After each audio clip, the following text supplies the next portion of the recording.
Good morning, world. We have made it all the way to a Friday. It is Friday, January 7th.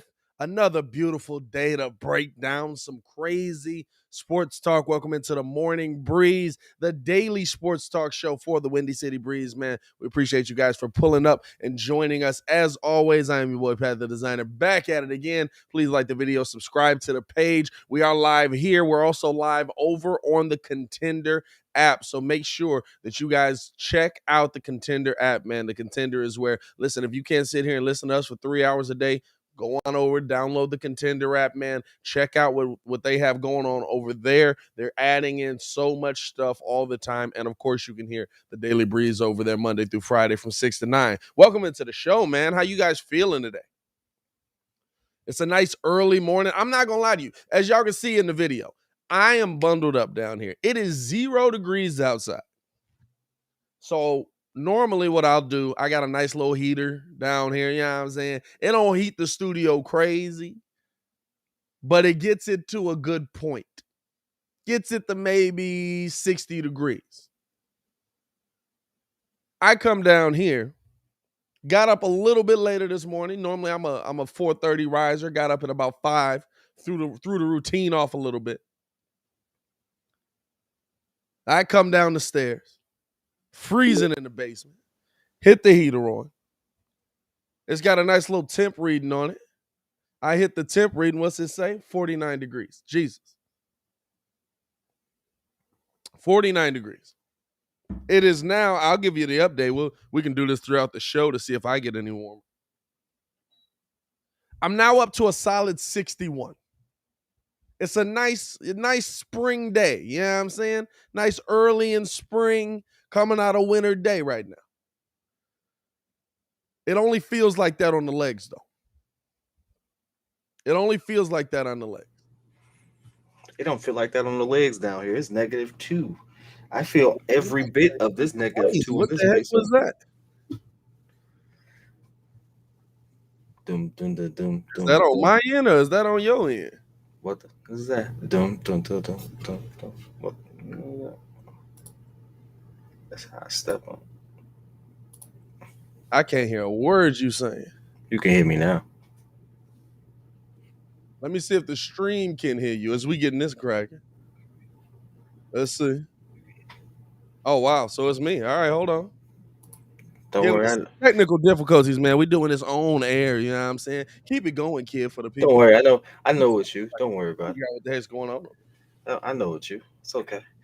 This morning I had to figure out which version of hell I wanted to perform in. Was it the hell froze over portion or was it too hot? So trying to regulate this right now. It's just like, okay, I chose the too hot version. So in a second, you might see me come out of all this because this ain't working.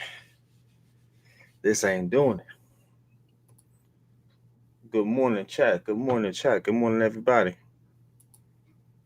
Good morning, everybody. Look like they got me on the Contender side, so it must be a pass side. It's all right. Don't worry about it. Don't worry about it.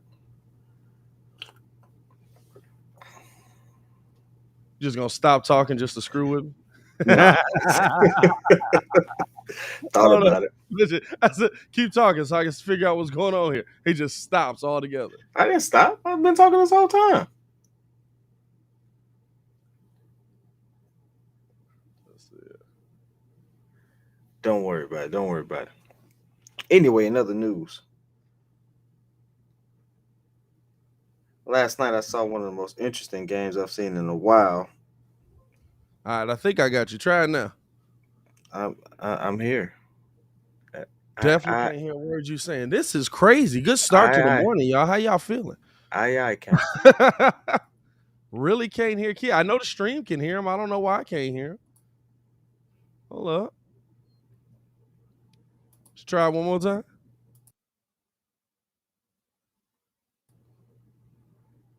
How about now? There we go. I had to send you through the computer speakers because the other speakers just decided that it was done for them. They're over with. Apparently. All right. Good morning. How you boys feeling? You know what I'm saying? Top of the morning. It is what it is. I'll tell Feeling you what, good, Pat. Kid was not ready for the show to be thrown to him before 7:00. 100%. He stopped talking immediately. It was like, "Hey, Kid, keep talking." No, dog, that I was talking. You couldn't hear me. No, dog, you start looking straight at the phone, dog. That man Can said, somebody tell "Yeah, this man I was talking? I was about to man, go into whatever. talk I ain't about the most fighting, man." interesting game I was watching, which was the Knicks and with this little buzzer beater by R.J. Barrett, which made me rethink my whole process of who does what and where. Because Yeah. I was watching that right after I read the article on Zion that said Zion was supposed to be the next LeBron, and he has not lived up to the hype. Can we really say that though? The sample size is small, don't get me wrong. But when he was playing, he Yeah. absolutely looked every bit of a bigger, I wouldn't say, well, no, bigger, better LeBron. I mean, Yeah. LeBron didn't know how to shoot when he came in. Um, what are your thoughts on that one? It was an interesting take.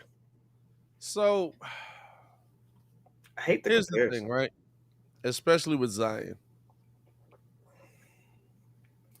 When Zion's on the court, he is LeBron was always a poor comparison. LeBron was like, if we're gonna compare him, let's compare him to people that are in his build, in his realm. You really can only compare him to big man. Maybe Charles Barkley. Maybe, but even then, it's like, well, how tall is Zion? 6'8", 6'9", something like that. That's Taller like, than Chuck. yeah, Chuck was 6'5", maybe. Yeah, you know what I'm saying? Like, Oh, take that back. He's 6'6", so he's like technically 1 inch taller than so yeah, Chuck. inch taller, a lot heavier than Chuck.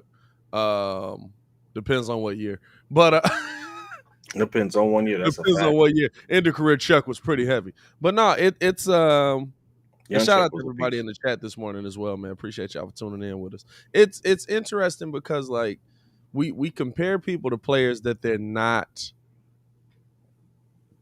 that they shouldn't be comparable to. Like at no point is LeBron James and Michael Jordan comparable. Now, if you want to compare their resumes, their dominance, whatever that is, that's a different story. But LeBron James came in being compared to Michael Jordan. He was being compared to, is he the next Michael Jordan? And he shouldn't have been. Brian wasn't a shooting guard. Brian wasn't 6'6". You know what I'm saying? Like, and the same with Zion. Zion's coming in being compared to LeBron James. LeBron's not. LeBron and Zion are nowhere near comparable body wise. Now, if you want to compare dominance on the court, if okay, that's a different conversation. But how about we let the kid play a dribble first before we start comparing dominance on the court? How about we stop giving kids 90 million guaranteed before they play? Well, who gave him what? Nike gave him that. Yeah, he had 90 million Hey, before. yeah, I didn't know LeBron had 132 guaranteed before he hey, played. listen. With that, if Nike gonna give you that, get your money, my boy. I'm not tripping on that at all. I would say maybe if you're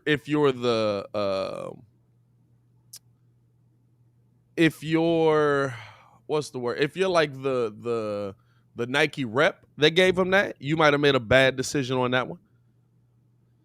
But even then, did you make a bad decision? Because he's very marketable. Is he? Yeah. Came Mm-hmm. out of Duke, absolutely marketable. They listen, he's still in commercials and he hasn't played a dribble in I don't know how long. You know what I'm saying? Like, he's a very marketable dude. People want Zion to succeed. People want Zion to do well. That in itself is marketable. A lot like how we are with Justin Fields, how Bears fans are with Justin Fields. We want Justin to succeed. Ohio wants Justin to succeed. The country wants Justin to succeed, which is the main reason why we might see Matt Nagy walking out of the door, because in season one, all you saw was, hey, you're going to put a scheme that's going to keep this kid alive, and you saw an entire country turn on Matt Nagy because he couldn't do that. That in itself is very marketable. As a player, though, I look at Zion and I say it's the Kyrie, you know? Best ability is availability. Zion hasn't been available. most of his career. What's he played? 40 games in 2 He's played years? he's played 80 games in 2 years. He's played one season. He's been in the league 2 years, only played one season. Right.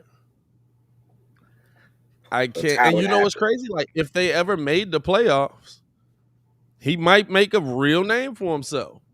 But he's got to be there. You got to be there. You know what I'm saying? Like, when you shoot, he shoots ridiculous. Like, his field goal percentage is like, what is it, 67%. 62%, Yeah, 63%, something like that. And I it's know high. what he's gonna do. It's high. You know what I'm saying? It's like, what's he gonna do? Be at the bucket. Where's he taking 90% of these shots under the rim? All right, let's stop him. We can't. What? Huh? You know what I'm saying? Like, Can't like stop. he's that at 6'6", he's doing that in the paint. It's impressive what he's able to do with a basketball in his hands. But you got to be on the court to do it. You could be Greg Oden, Brandon Roy, and LaMarcus Aldridge were amazing together. Don't get it twisted. They win percentages like 840. They wasn't ever on the court together. Solid, what was it, 90 games? The entire time they were together? Maybe not. Maybe that's way too high. That's way 60, too much. If they got 90 games games? together, they should have got a chip. No, it's like 90 games over 4 years though. Yeah. You know what I'm saying? Like, I forget what it is. I forget what it exactly breaks down to, but it's one of those where and shout out to the Breeze super fans in the chat, man. Hey, tell me how y'all liking them new badges and emojis, man. Shout out to y'all, man. But I'm last night was an interesting night, right? Because you see RJ now, and you're asking yourself, is RJ coming into his own? Is RJ coming into the point where he can be the focal point of a team? Is he becoming that piece? But at the same time, I don't see it. You know what I'm saying? Big shot, but it's just not consistent. We've been a part of Bulls live calls where RJ absolutely went off for 20, 30 points. And you're just like, man, like, is RJ Barrett cooking us right now? Like, we can't figure out RJ Barrett. And then we've also been a part of live calls where it's like, all right, well, what's RJ doing out there? When you look at RJ and you're like, is that RJ or Elfrid Payton? Like, why is he playing so poorly? You know what? I see that. I think for me is the simple fact that he's available. He's getting those reps that Zion just isn't right now. Yeah. So the game is developing at a rate that Zion's just won't. Now Zion may have more raw talent, but after a while, raw talent doesn't just get the job done. You have to actually evolve after a while, and he hasn't been getting that opportunity. In fact, he hasn't gotten an opportunity simply because he can't even practice right now. Right. Like, he has a foot injury that's affecting his explosiveness and stuff like that. And it's like one of those things where I called it when it's like he's going to be injured. Like, he's going to be injury prone.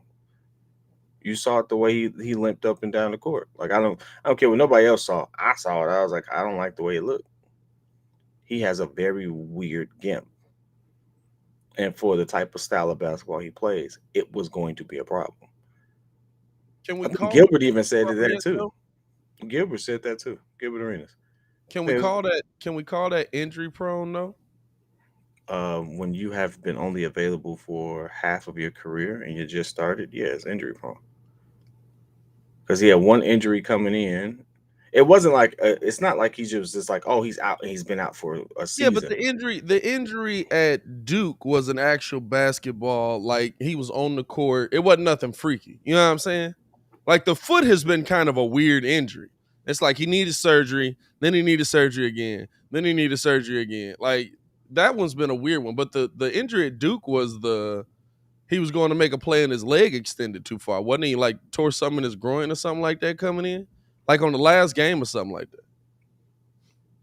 No. Well, when his shoes split, is that what you're talking about? No. That was a whole different story. He was fine after that, which was wild. That was the part where it was like, Jesus Christ, that is a monster of a human. But no, I thought he did something. I thought he did something like he hit a wet spot on the court or something, slipped, extended too far. Yeah, I remember that. You know what I'm saying? I thought that's what it was coming in, but that's a basketball weird injury. You know what I'm saying? Like I don't count the You know first the one. weird thing is, as to this phrase being injury prone, it doesn't mean that you yourself, you know, are just this, feeble or let's say fragile being.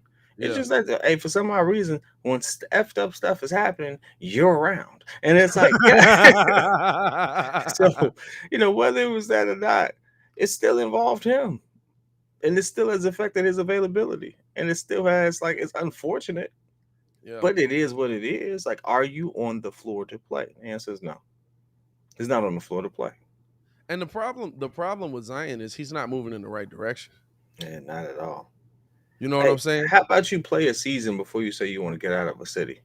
Like, how about you, like, develop your game before you say you want to get out of a city? How But about you help here's how the about you question mark help though. your team who absolutely has another a bucket getter who could use somebody like yourself being available for a season to make a playoff run before you say, "Hey, let me get him out of this city."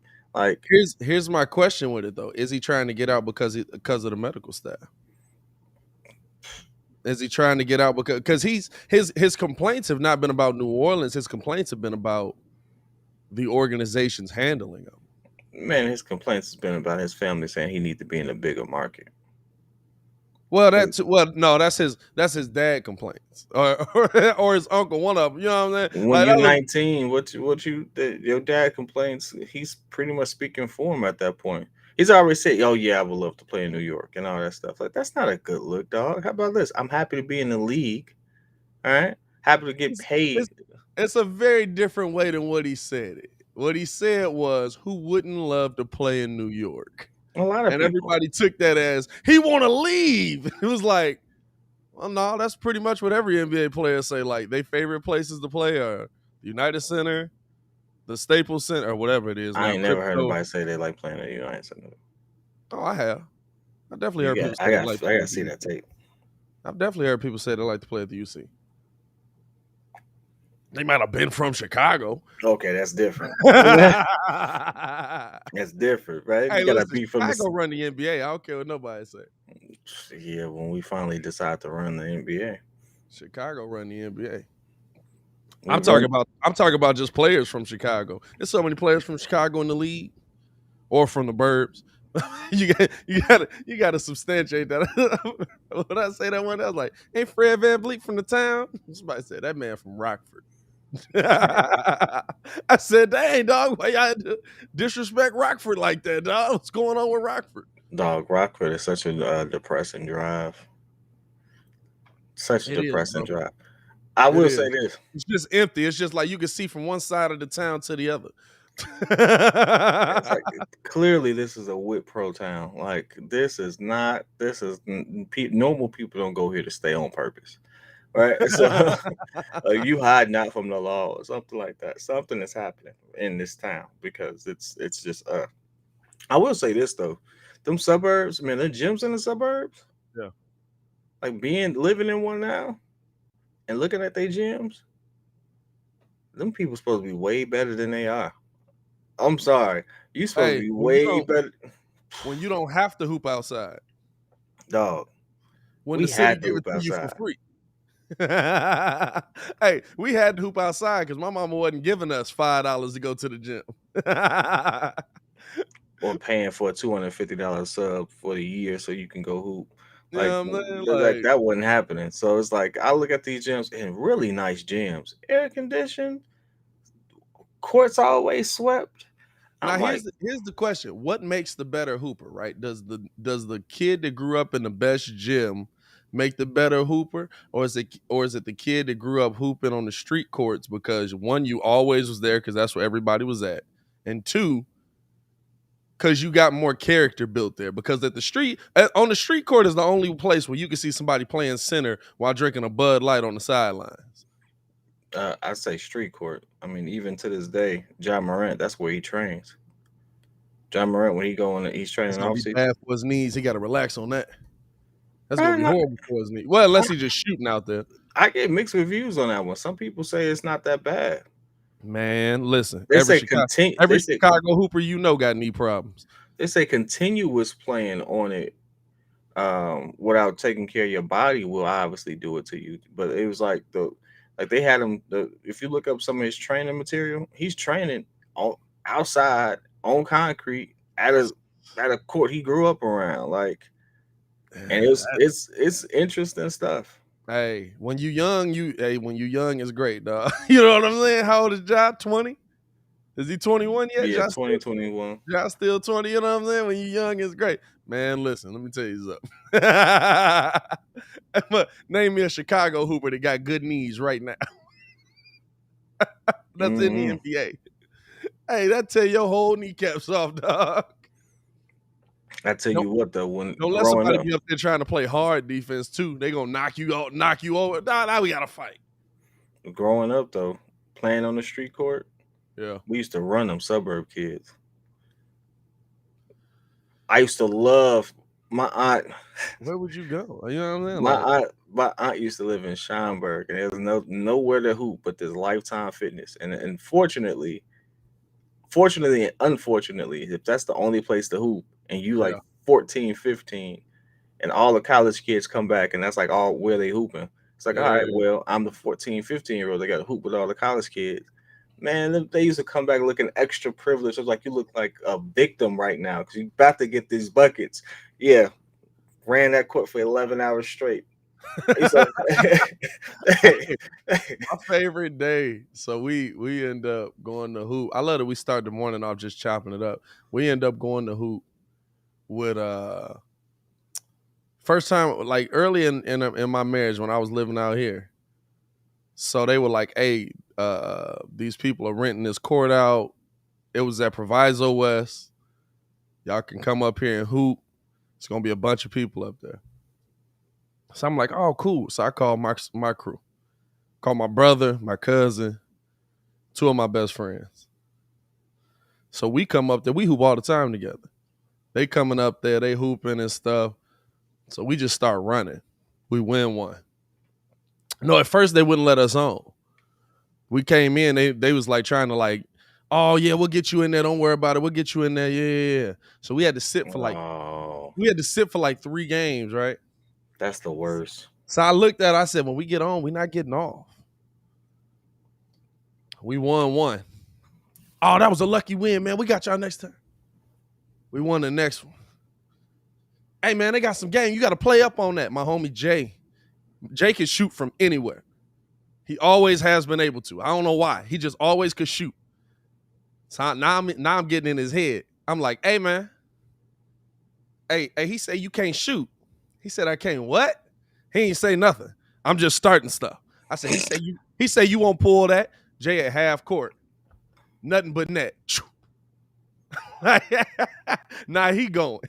I'm snatching for. We won 8 straight to the point where because people like it was like $10 to play at the gym or something, but you know that's how they paid for it. All right, so it's to the point it was like, hey man, you know everybody paid for the gym, man. Would y'all mind taking a seat, just so other people can get in the game because we want it to be fair for everybody. At this point, we done won like 8 straight games. We're dying. We like, man, we was waiting for y'all to beat us. We thought we was gonna lose that game. Like, at this point, I can't breathe. That was such a that was that day where you just so locked in hooping wise, where it's just like, dog, y'all not beating us. Y'all not gonna run us off the court. And we got to a point where we was playing like weak as heck. We was like, dog, just let them win, dog. Let them win. And then like we thought about it as they started to get closer to winning. We was like, I can't let them win though. I can't wait to get back up there. Dog, I'm so I ready. can. I'm about to tell Jelly the new one. I said his name on the radio, on live. Hey, Yeah, J Mark, good yeah, morning. Where you at, dog? yeah.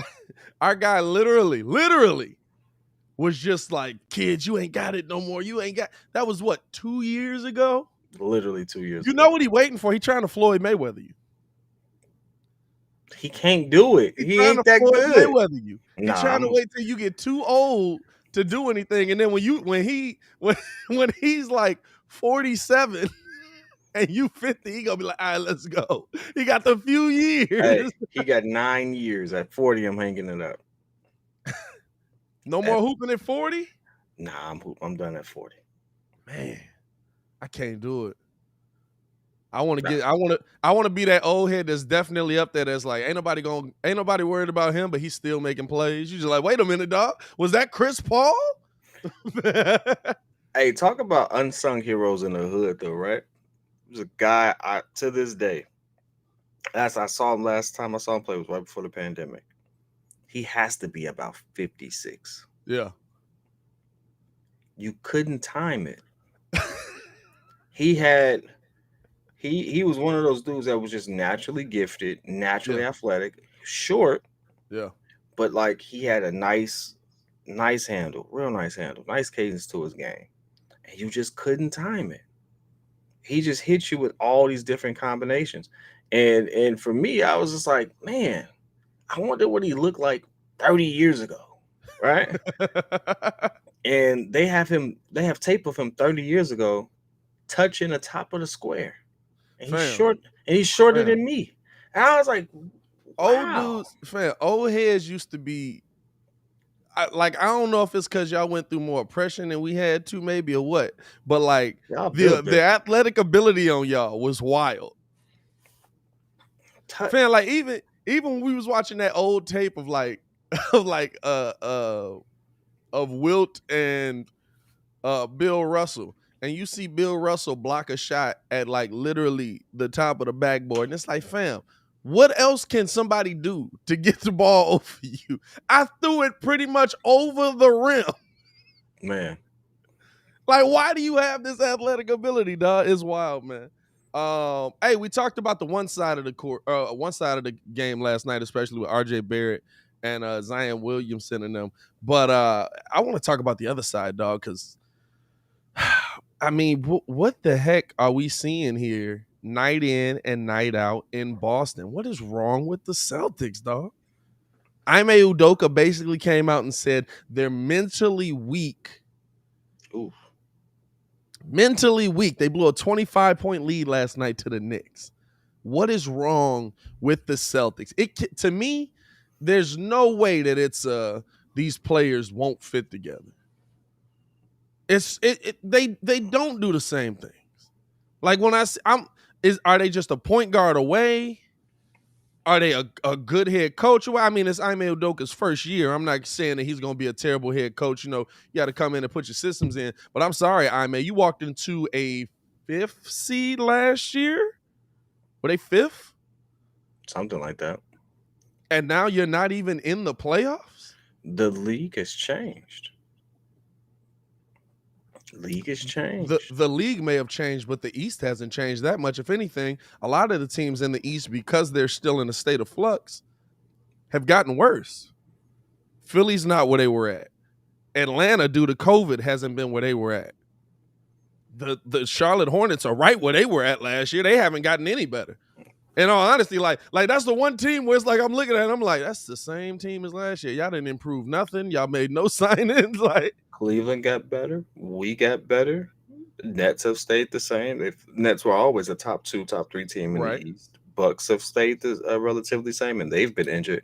Which we got to give more credit to Milwaukee because balling. Even with the up and down, like every time you look up, someone's injured or something's out. They've been winning at a consistent clip, and they're still a top 4 team in the East. Yeah. They've been playing without Zion. I'm not about to say Zion. Giannis. They've been playing without Chris. They've been playing out Drew at different times, but they still have a very similar to what the Bulls went through. Each one of them pretty much had to play by themselves. And so for them to still be where they are within striking distance of our record, got to give it credit. Like defending champs for a reason. Really, really, really got to give them credit.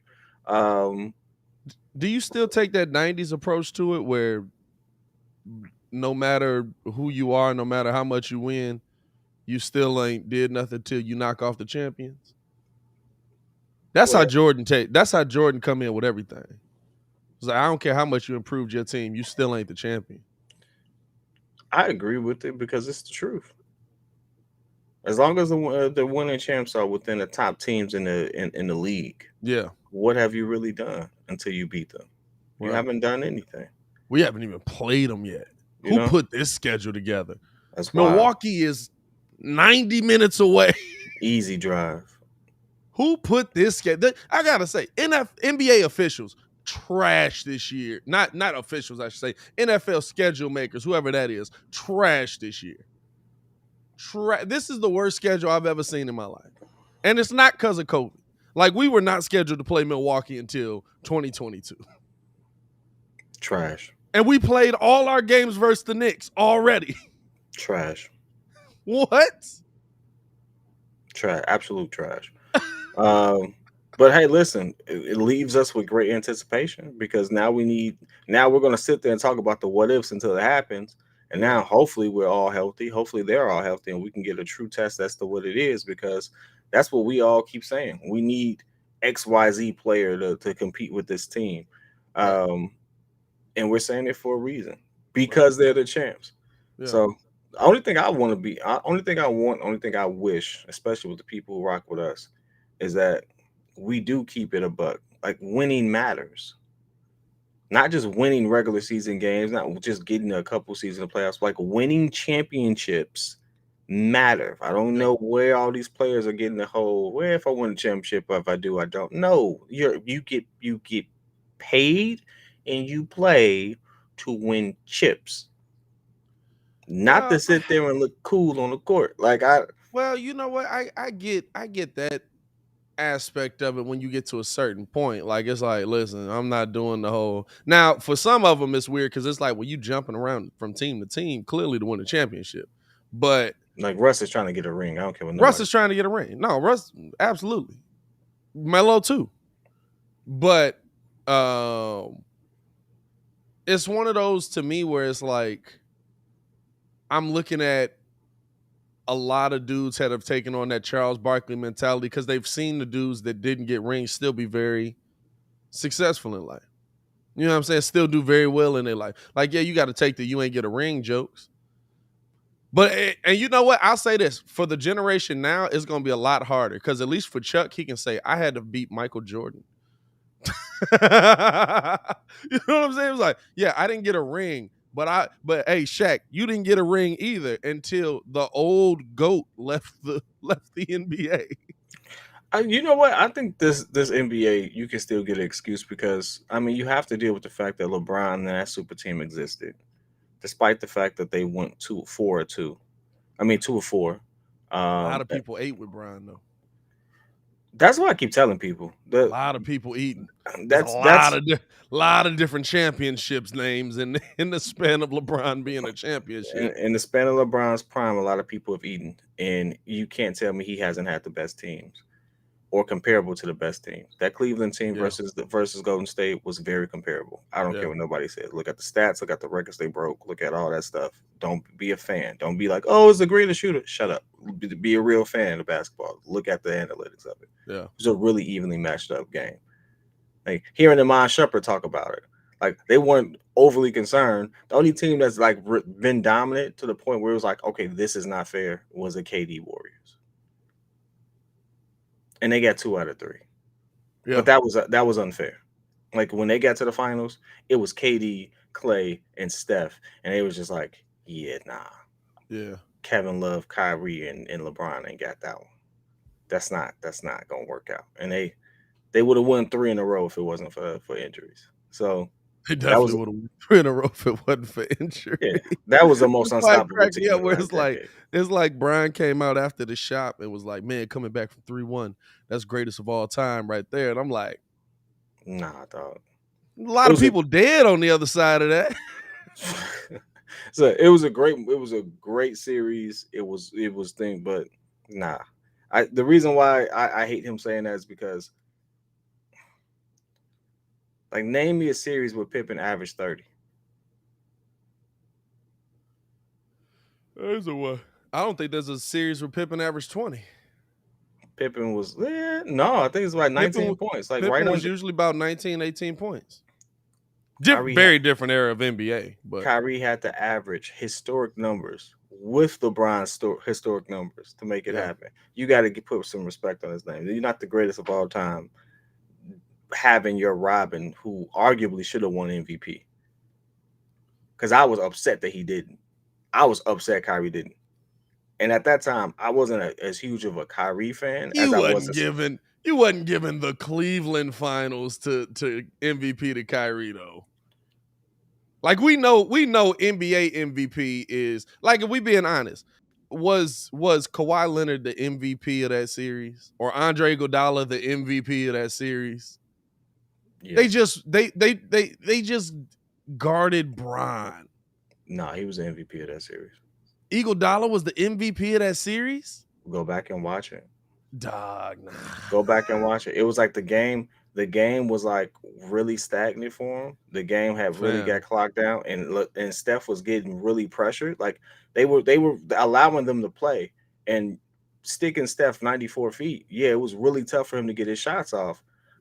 And they left Iggy open, and he was just hot. He just got hot at the right times. And so it was like, hey, he's producing. He's making it. I love how we just skipped right over the Celtics. They suck that bad.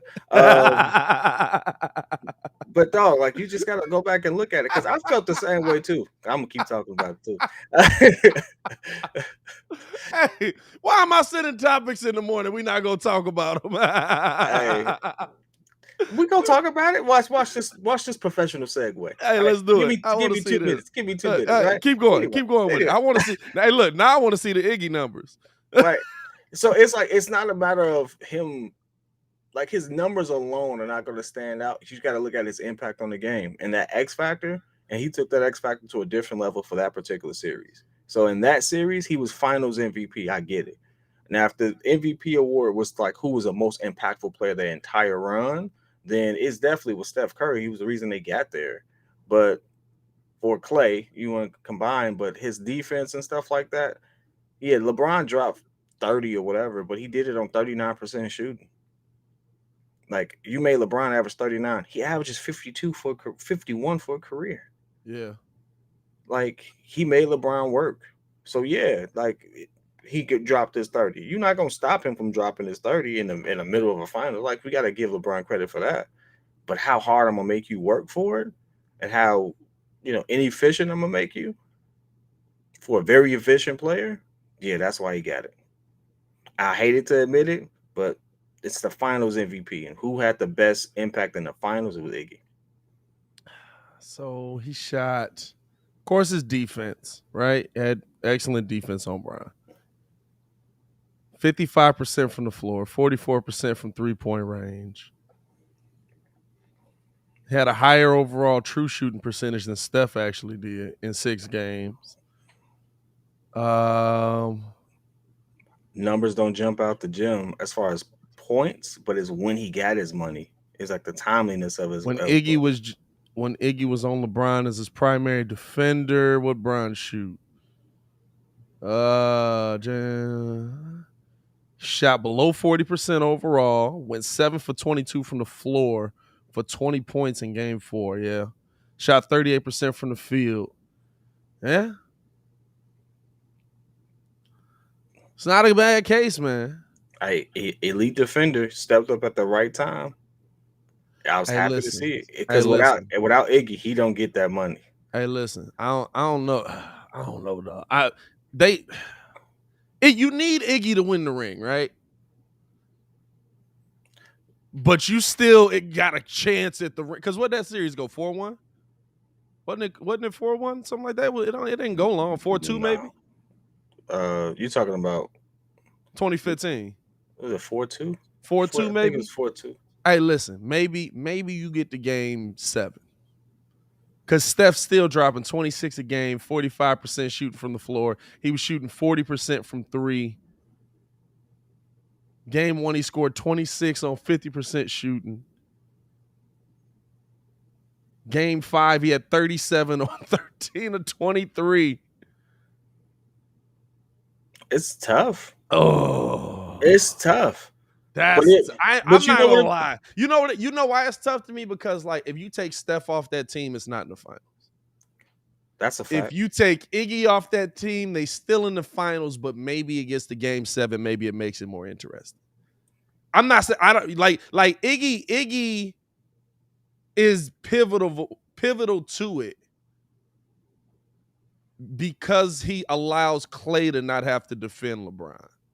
which absolutely helps you get to the final. Well, I LeBron mean, which took absolutely that helps you win that finals. Because Clay guarding LeBron, then you're not going to get 30 from Clay on the other side. Like, it's just, we don't see a lot of players that can do that. Where I'm playing, he has to play elite defense on one end to slow Bron down. And then on the other side, you have to put up 30. Like, all right, relax, Michael. Like, we don't see players do that no more. Even Jimmy, when he's at his best, puts up 15, 16 when he's really playing like, oh, I'm finna shut you down.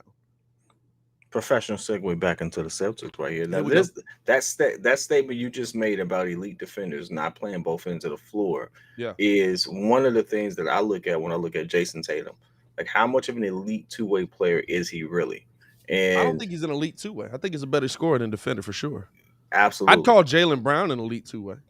So I would. You know why I wouldn't know? Because of last night. Because you saw Jaylen Brown at a certain point start playing elite defense. His numbers were down. What did he score? It was like 17 or something like that. 16 points. Yeah, you know what I'm saying? Like, it's you see the correlation. There's not a lot of Kobe's and Jordans and those type of players anymore. There are basically none. Like, PG. And when you think PG, I gotta keep PG credit. PG plays both ends of the floor, PG, and he does it really well. PG. He get cooked a lot last late game. Just that ending shot, by the way, Kawhi just keep passing that off, man. Yo, but hey, Javon, we up early like this every morning, man. Monday through Friday, 6 to 9. We appreciate y'all for tuning in, man. Thank God it's Friday. But PG was doing it and has been doing it, and so I got to give him credit for that one. He's the only person I see that plays both ends of the floors effectively.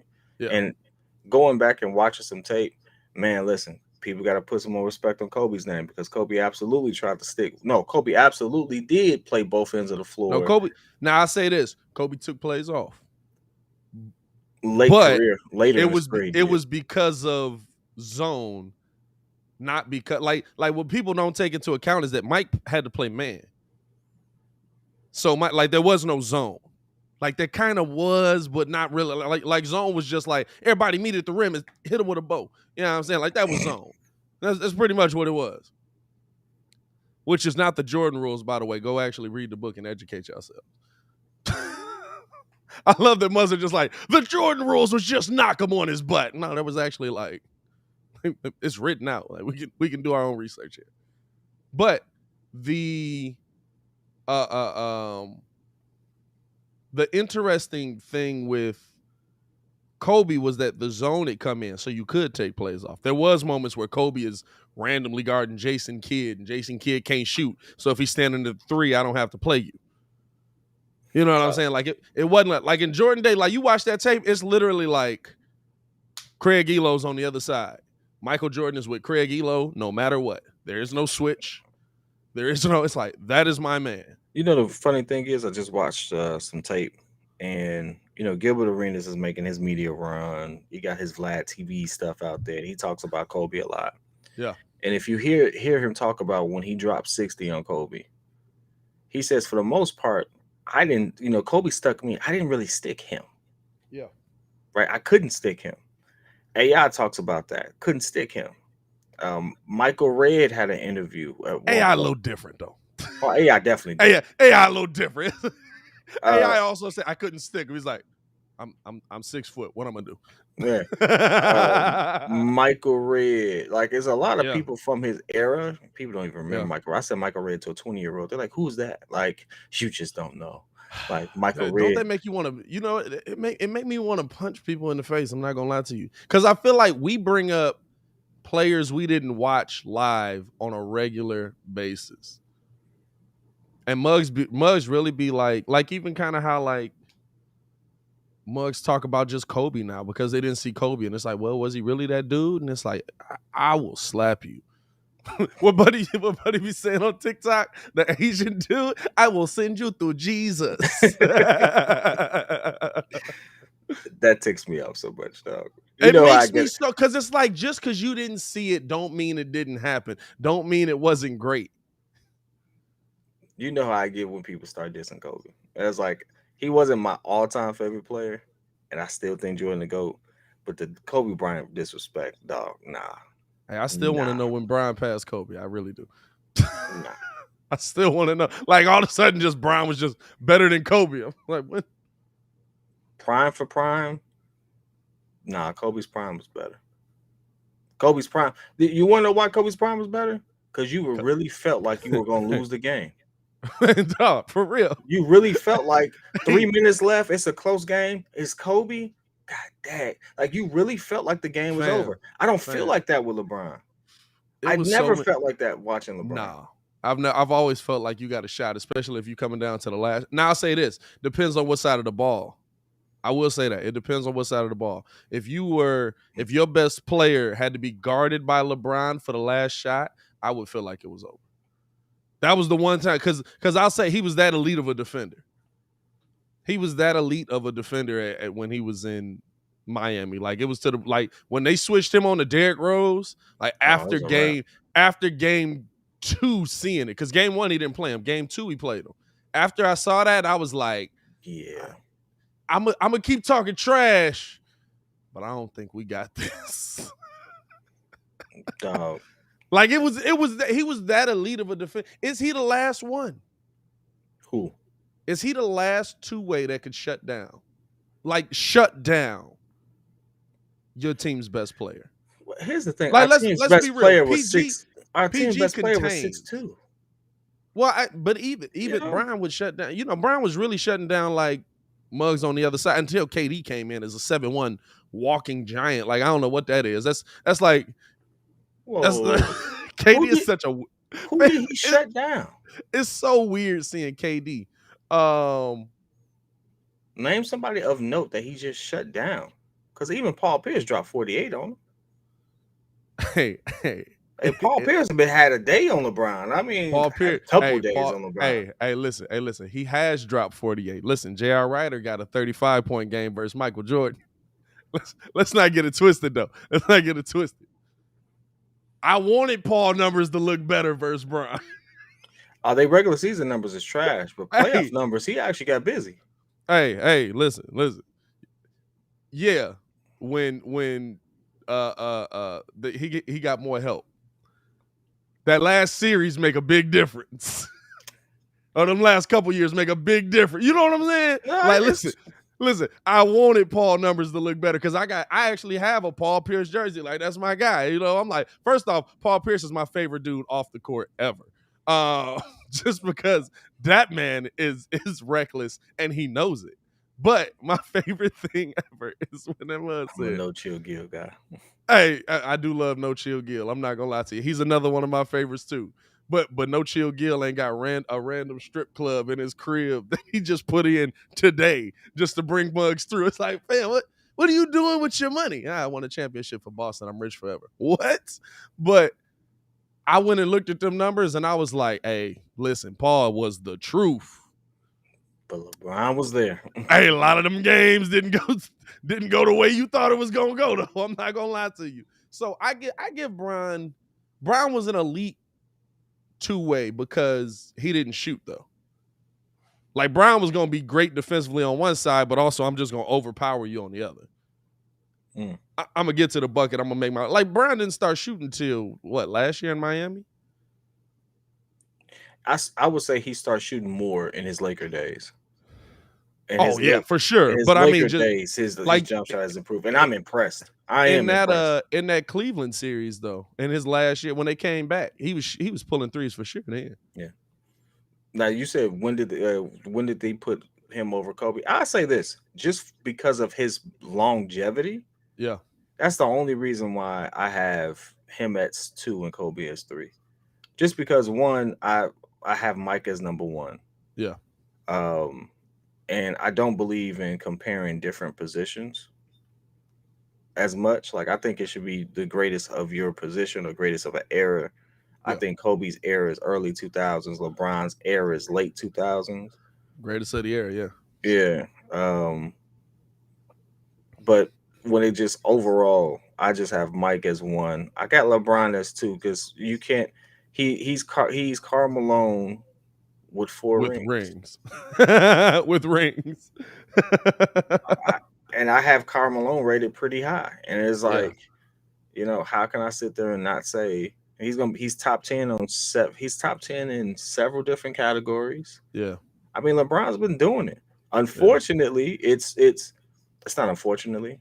The thing I look at is this: consistency matters, but he's been consistent since he got in. So he's been averaging about 20 plus since he got in. And I keep saying this, you're seeing someone come in and do that. Yeah. Luka is absolutely doing that. He's averaging LeBron numbers. He's 22. If he does that for the next 15 or 13 years, he's Yeah. going to be in a conversation of greatest of all time from a statistical standpoint, whether he wins or not. Yeah. Because he's going to have the points, he's going to have the assists, and he's going to have the rebounds. And so, what do you say to someone who's going to be top 10 in all those areas? How do you say they're not part of the greatest some of the greatest of all time? At least top 20 players. Yeah. All right. So no one's even looking at what Luka's doing because it's not necessarily translating to wins, but he's been doing it consistently this entire time.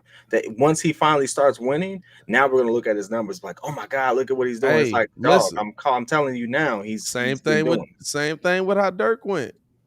Dirk came into the NBA, played with Steve Nash, and then we looked up. He's in the NBA Finals versus Miami and wins.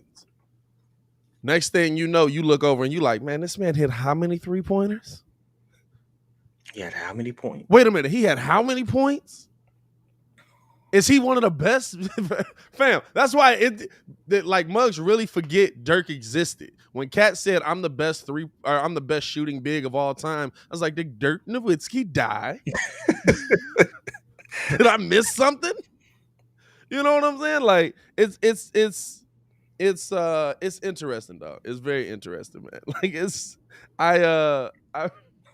we got so off topic. We never got back. Okay. So basically, back to the Celtics talk, right? Hey, listen. So, he said, "Give me 2 minutes. I'm gonna do this professional segue back in." Hey, listen. I kept it going. I kept it going. Anyway, hey, listen. You know what I like though? I like that we come in here. This is not going to be a rigid radio show. We're going to break down this topic and then this topic and then this topic and then this topic. Come on now. Hey, Ricky, what you talking about, dog?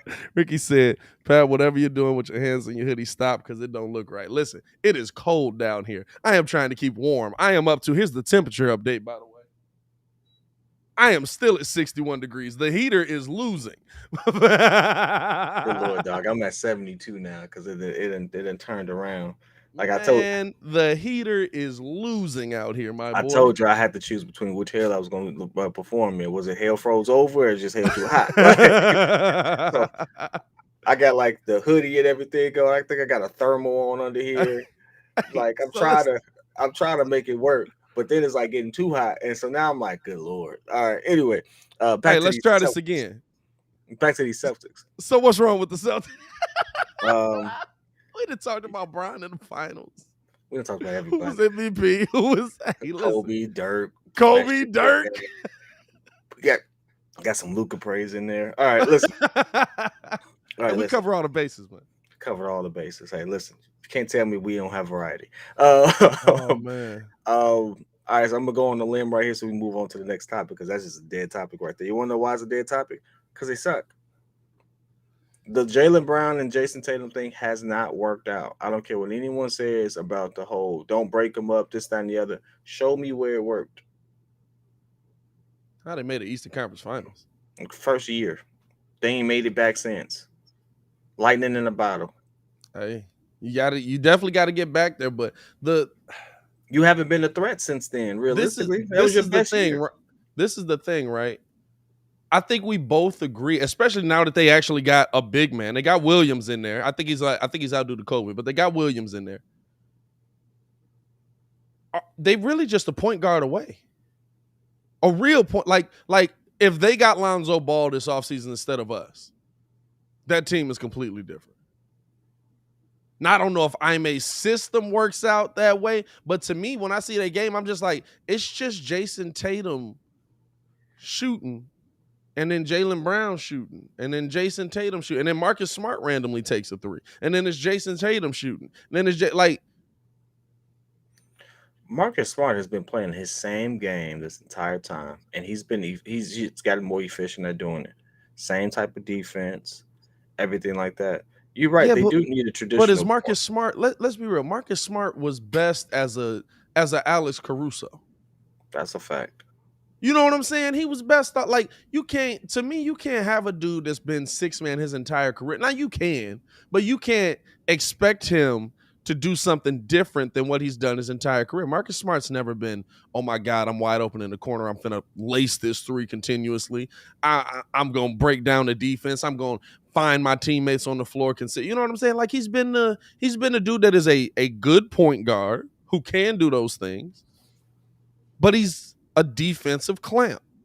And I think that they thought bringing him in the starting lineup was going to have that Lonzo effect where it's going to give the team a boost defensively and he can still play point guard. And it's like, nah, that's not what I want from him. You took away from your bench at that point. Mm-hmm. You missed by not drafting the dude that we got in Chicago who got his jersey retired last night out of Illinois. Shout out to Ayo Dosunmu, man. You missed on that. Ayo Dosunmu on that team is putting that team into the next level. I will say this, especially because that comment just came across. Dennis Schroeder has not been a scrub out there though. But the problem is Dennis Schroeder is a 2 guard. Yeah. He's a very much so a scoring point guard. He wants to score more. He's not. But then again, it's a couple things. One, different coach, new system. Yeah. Brad Stevens' way of playing kind of broke down. Trying to establish an identity now has been kind of difficult. And at the same time, I don't think Jaylen Brown for a while came off the bench. I don't think people remember that. Jaylen Brown came off the bench. So now that he's developed his game to a point where he's a starter, they don't necessarily occupy the same space. But they're 2 young players really trying to vie for their own dominance and not necessarily for a collective game. When I look at it, it's a your turn, my turn situation. Right, exactly. Which it's not good. So that's why I said you got to have that guy that facilitates it. Yeah, either you have a coach who can establish a team first identity with them, or you break the duo up and you just use one of your trade pieces to get the pieces you do need, because you only need one of them with some good pieces around them to go further. I do believe in some situations less is more. Yeah. Just like I think with Dame and CJ, I think they've passed the window to break that up, because CJ and Dame are pretty much a 1A and 1B of the same position. They're both not true points. That's the difference to me. You know what I'm saying? Like with Dame and with a lot of these dudes, like we can compare them to Monte and Steph, Dame and CJ. Even now, Garland and Sexton. Same dude. Same dude. Like I was like, fam, y'all literally drafted in back-to-back drafts the same dude. Shout out Jay Crip pulling up this morning, man. What's up, Crip? What? I don't see Jaylen Brown and Jason Tatum as the same dude. I see them as a nice 3 and a nice 2. Jaylen Brown's more of a 2. Just plays really good defense. Jason Tatum to me is more of a 3. Well, Jason Tatum plays the 2. Which is weird. Well. But I mean, also, I mean, listen. I don't know how basketball works anymore, because DeMar DeRozan is absolutely playing small forward, and he's into the All-Star voting as number 1 for the guards. But we got 3 guards on the team. I don't know what's happening anymore with basketball. Like, I was looking at the All-Star voting, and I'm like, but he's our forward. But that ain't what. Hey, I keep telling you. Hey, he's a 2 guard for sure. He's a 2 guard for sure, but he's absolutely playing forward. Go figure, dog. Hey, listen. Go figure.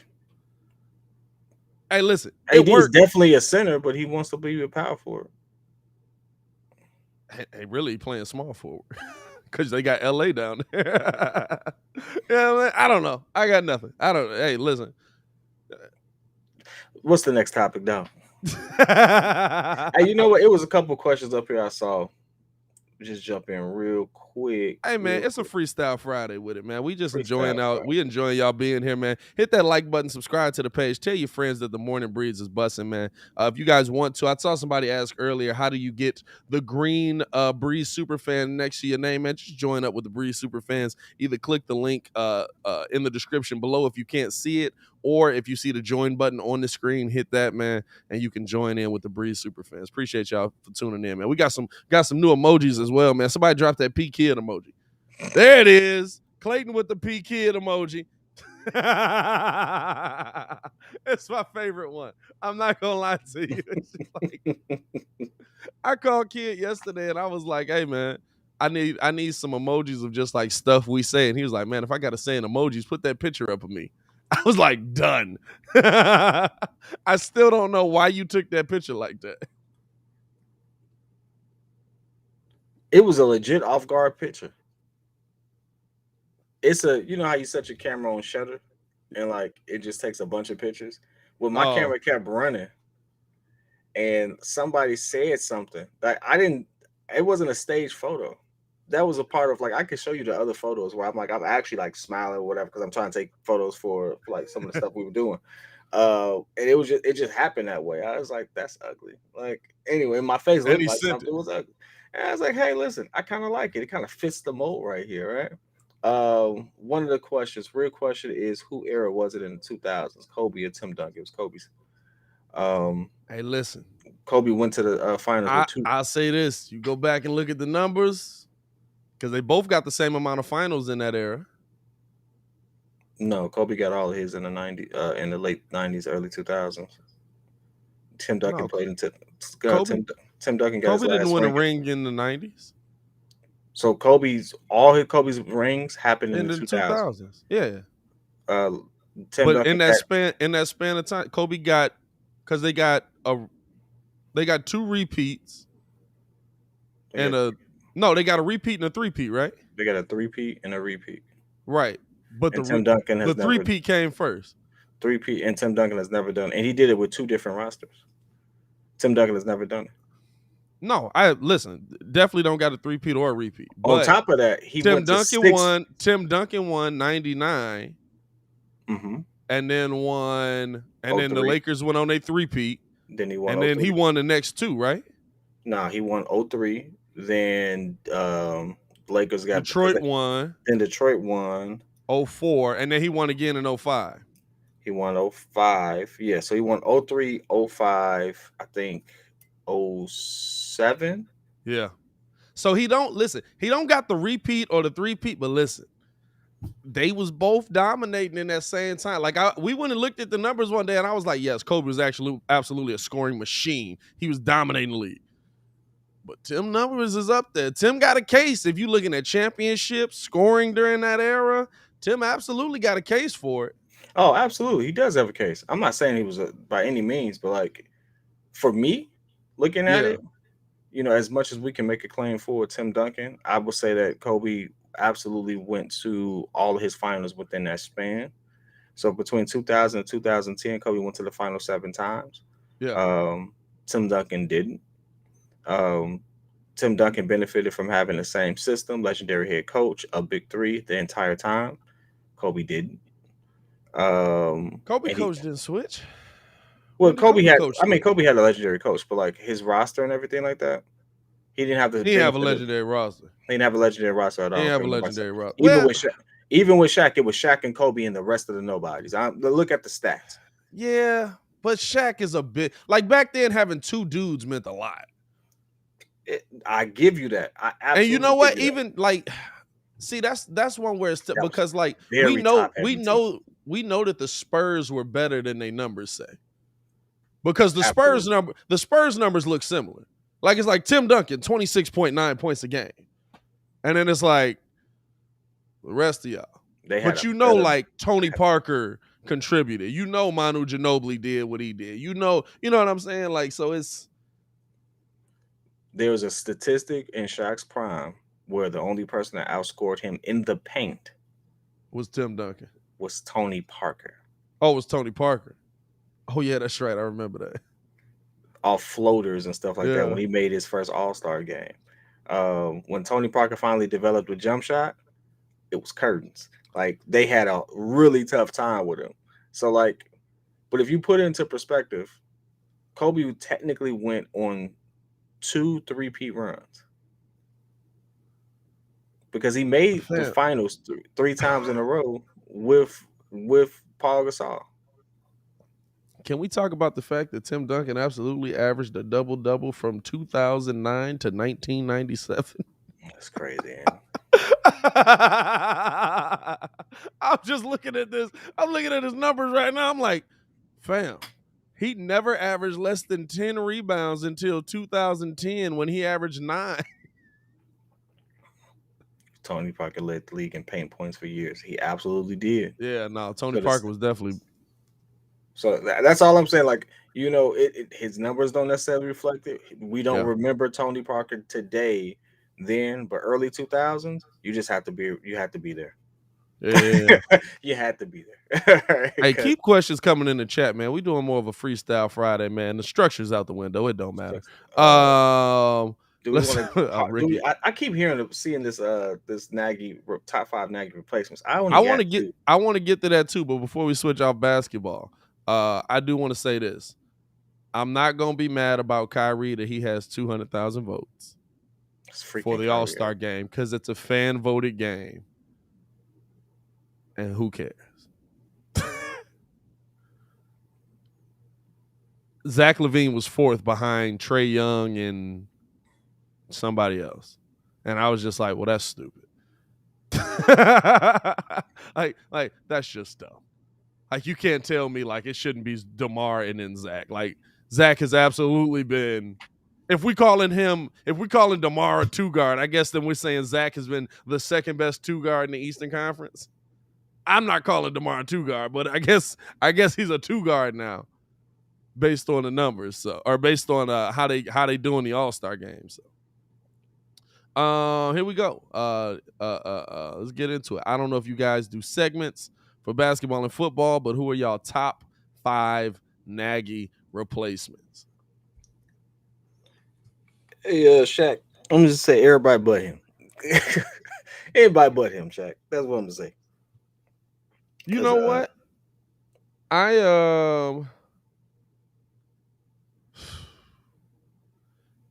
It's not anybody but him because you absolutely can do worse. But dog, what the hell is that? Hey, I don't know. Crit drinking early though. Hey, that's not one of mine. Is that like a question mark with an eyeball? This is great for radio, by the way. Hey, listen. Shout out to the Contender, man. Make sure y'all go download the app. I don't know. Kobe's 4th and 15s are pretty strong rosters. Kobe didn't have the best roster in his era. Top 5 Nagy replacements. Kobe never had one of the best rosters. Do we want to say? I don't want to just throw out the everyday. I'm not gonna lie to you. If you ain't in the NFL, I'm really not looking at you. Or if you haven't succeeded in the NFL, I'm really not looking at. Everybody's saying Ryan Day. Everybody's saying, you know what I'm saying? Even to an extent, Harbaugh. They talk about Harbaugh wants to come back and fix the Bears. And listen, this was the report yesterday, which it seems like it might be happening. But according to a GM that is also in the NFL, if Ryan Pace were to stay with the Chicago Bears, unnamed GM, he's not going to put his name to this, but if Ryan Pace were to stay to the Chicago Bears have no shot at a real head coach. That's how he's looked around the league. That's tough. That's how. I mean, listen, I was sitting there, I was like, fam, like, first off, a GM said this, like, that's crazy, but that's how he's looked around the NFL. You're I'll take that not with a good. grain of salt. You're not a good enough GM. You're not going to build me a good enough team for me to come in there and work with you. Now you might still. Now here's the crazy part, right? There's 3 big names that are all seemingly on the table this year. Mike Tomlin, who I don't think is leaving. No. Sean Payton, who possibly might leave, but I don't know if he's coming here. And possibly John Harbaugh, which is another one that I'm like very unlikely. Very unlikely. Sean Payton, I only want Harbaugh. Harbaugh or Sean. That's it for me. I don't have a top 5 list. Outside of that, whoever you Jim pick. or John? Who's the one in Michigan? Jim. I don't want John. Oh, I would love to have John Harbaugh here. John's not going to leave. He has Lamar Jackson. I don't think he's going to leave either. But It's Lamar Jackson. hey, listen, I don't think he's going to leave it. Hey, listen, I don't know. Maybe John, like, hey, man, what would it be like to have a quarterback that can throw? Yeah. Hey, I answer that for you, Pat. You know what it is? It's like, yeah, this is John talking. You be Jim. Hey, John, think about going to the Bears. You're going to leave an MVP candidate? He absolutely an MVP candidate this year. You're going to leave someone who actually won MVP, got you on a nice playoff round? Really? For Justin Fields? Hey, listen, it's not even comparable. Like, I'm not going to leave Lamar Jackson, who was like 4 years into his legendary career, because it's going to be a legendary career. Like, if he stays healthy. If he stays healthy, it's going to be a legendary career. I'm not going to leave that for an experiment in Justin Fields. I don't care how much we rate him. We don't know what the kid is yet. I know what Lamar Jackson is, and I'm not leaving that if I'm whatever. I keep getting them confused. Was it John? I'm not leaving that from John. I'm not. That makes no sense. I'll tell you what. If I'm John Harbaugh and I got Lamar Jackson to a point where he can throw a football competently, I would absolutely be like, I can fix anybody. Another reason I'm on Bowl. Hey, listen. Once you win a Super Bowl with Joe Flacco, you're like, I'm God. Hey, you can't stop me. Who's gonna stop me? Another reason I wouldn't leave is because even if Lamar doesn't have a successful career, his backup is really freaking good. Huntley is really freaking good. Huntley can throw. Huntley won't be there next year. He might not. Huntley won't be there next year. He might not, but Huntley can throw. And he can throw better than Lamar. He can throw. He can throw better than Lamar. I don't care what nobody say. They gotta help Lamar too. I ain't gonna lie to you. I don't see John leaving. I think the only big name that I don't see Mike Tomlin leaving. I like the guy Christopher. I like Chris. Compare that roster to Denver's roster at that time and tell me which one was better. I love that you keep going back and forth. Kidd is really the chat king, dog. Like Kidd, he'll start a whole side point out of nowhere. I'll be like, "What?" Dog, my ADHD. I'm operating in 10 different spaces right now. I'm engaged here. I'm looking at that. I'm like, okay, he just forgot Denver existed at that time. But go ahead and go off. Denver had the best roster in the West at the time. We gonna have to get a piece of paper and just cover up the chat. It's bad for radio, I know. The kid can stay focused. Hey, no, it don't matter. You do it on a live call too. It be throwing me off. We'll be doing a live call, and you just be like, "Now that's the dumbest thing I've ever heard." Be like, what? Like Jim's comment, but the comment gone because it didn't went up in the comments a year ago. I'm gonna just highlight them and just put it back there. All right, now, hey, that was my squirrel moment. See, ADHD squirrel. Anyway, getting back to this part with Tyler, with the Huntley dude, right? Huntley is nice, and it's like, dog. He has a nice tandem there because how do you gain? I think Huntley has the potential to have a better passing career than Lamar. He's a really mobile QB too. So you give him the confidence to kind of run. I like Huntley. I really do. Kid like one of them old guys at the barbershop for sure, Dennis. As long as I'm the cool guy at the barbershop, not the you the dude that definitely is cutting hair but don't never finish a haircut because he's talking. Dog, I used to hate when my barber did that, dog. I would go in there and I was like, yeah, I'm gonna be here and I'm gonna come right in at my appointment, get in the chair, and it still be 2.5 hours. I was like, how the heck did this happen? It's because every 5 seconds he'd sit there cutting the clippers off talking. I'm like, dog, I got somewhere to go. Like, Fam, that's my barber now. I only go to him on either early morning or if I know I got nothing to do in the evening. And it's, you know why? Like, this is the thing, right? Those type of barbers, right? One, the time at the barbershop is the most hilarious because you know they talking for a reason. The conversation is usually great. But if you don't feel like being there, it's an irritating day. It can't be a walk-in dude. But on the other side, the haircut is also one of the best haircuts you've ever had in your life. Like, by the time he done, you be like, dog, I just sat in here. Dang, I'm beautiful. You know, just due to COVID, I haven't been comfortable with having somebody in my face that consistently. Yeah. For 2 hours, like, mask or No not, lie, like, you right there, dog. Like, pre-COVID, we should have been a little more concerned about how close our barbers were. Yeah, like, I get it at a certain point, but dog, when I got my arm on the chair and you right here, and it's all waist, and it's just like, wait a minute, hold on. Hey, dog, you doing a lean over right there. I was about to say, hold on, dog, hold on. Come like, on, nah. dog. Is Congratulations, but come on, man, relax, brother. Hey, dog. Wild. Good morning, y'all. That's an underrated joke right there. Hey, it was a long play joke, but I'm glad I stuck around for it. Hey, man, I see you. That's boom, 2 in a row. I'm killing it this morning. Good morning, world. We out here, man. Hey, you know what's interesting? Like, I look at the coaches that the Bears really have an opportunity at, and I think Jim Harbaugh is going to be the one that shows up here because he's the only one that they have an opportunity at.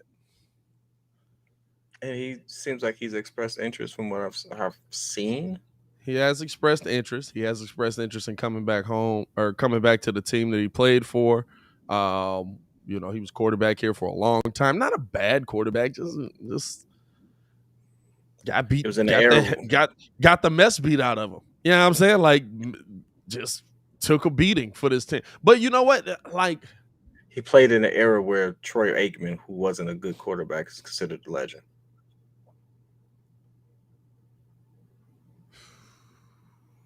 Troy Aikman looked real mid. Troy Aikman numbers mid. Look real mid. I can't say he wasn't good because I can't go back and I've never sat down and just watched like every single game of Dallas State. Like, I've watched every Super Bowl, or I've watched every Bears game while Jim McMahon was there, because it's the few times the Bears were winning. And I watched the whole season up to the Super Bowl, and I was like, Jim was actually a good quarterback. Jim just couldn't stay healthy because he kept getting the heck beat out of him. But I've never watched Aikman, so I can't say whether he was actually good or whether, like, the offense was literally just, hey, yo, we snapping this thing. Mike, hit a bump and run. Here we go. You know what I'm saying? Like, I don't really know. I don't know why. I just yawned, and this blue is just getting, like, really bright. Like, can we turn this sucker down? Hey, dog. Hey, man. What are you off of this morning? The pills are killing you. Dog, hey, listen, how about a bump sounds really good with this big blue, this thing is in my face. It's like, boom. Like, with the background, you definitely need LSD for sure. Good Lord. That's, you know what I'm saying? You can't name drop the specific thing on YouTube. Now you got your demonetized. Hey, Raging said Troy was the Luol Deng of QBs. I don't know what that means. Luol wasn't bad. I guess that's what that means. Hey, Luol wasn't bad. Luol just he had a cap. You don't take it off? Just for a second, dog. My eyes are sitting there like, it's like your screen is away from you. Mine's is right. Bow. I'm glad it just hit you in the face like that too. You gonna switch the Hey, man. Oh, good Lord. This spot on with that comparison. What I mean, How about this? The Luol Dangs of QB. So, what The position did Luol Dang play? He was a Luol Deng was a forward. small forward. Okay, so he was never the best of his position. He was Never the best. not even top 10 in his position. I feel like Luol Deng is well, I don't know if he wasn't top 10. Okay, maybe he was top He 10, was but top he was top 10. He was he's definitely definitely top 10. 7 through 10 on the list for his Small time. forward. Yeah, probably. Probably. Because he Gill was there. A ball at above average all star. QB were worse. They were not all star. Okay.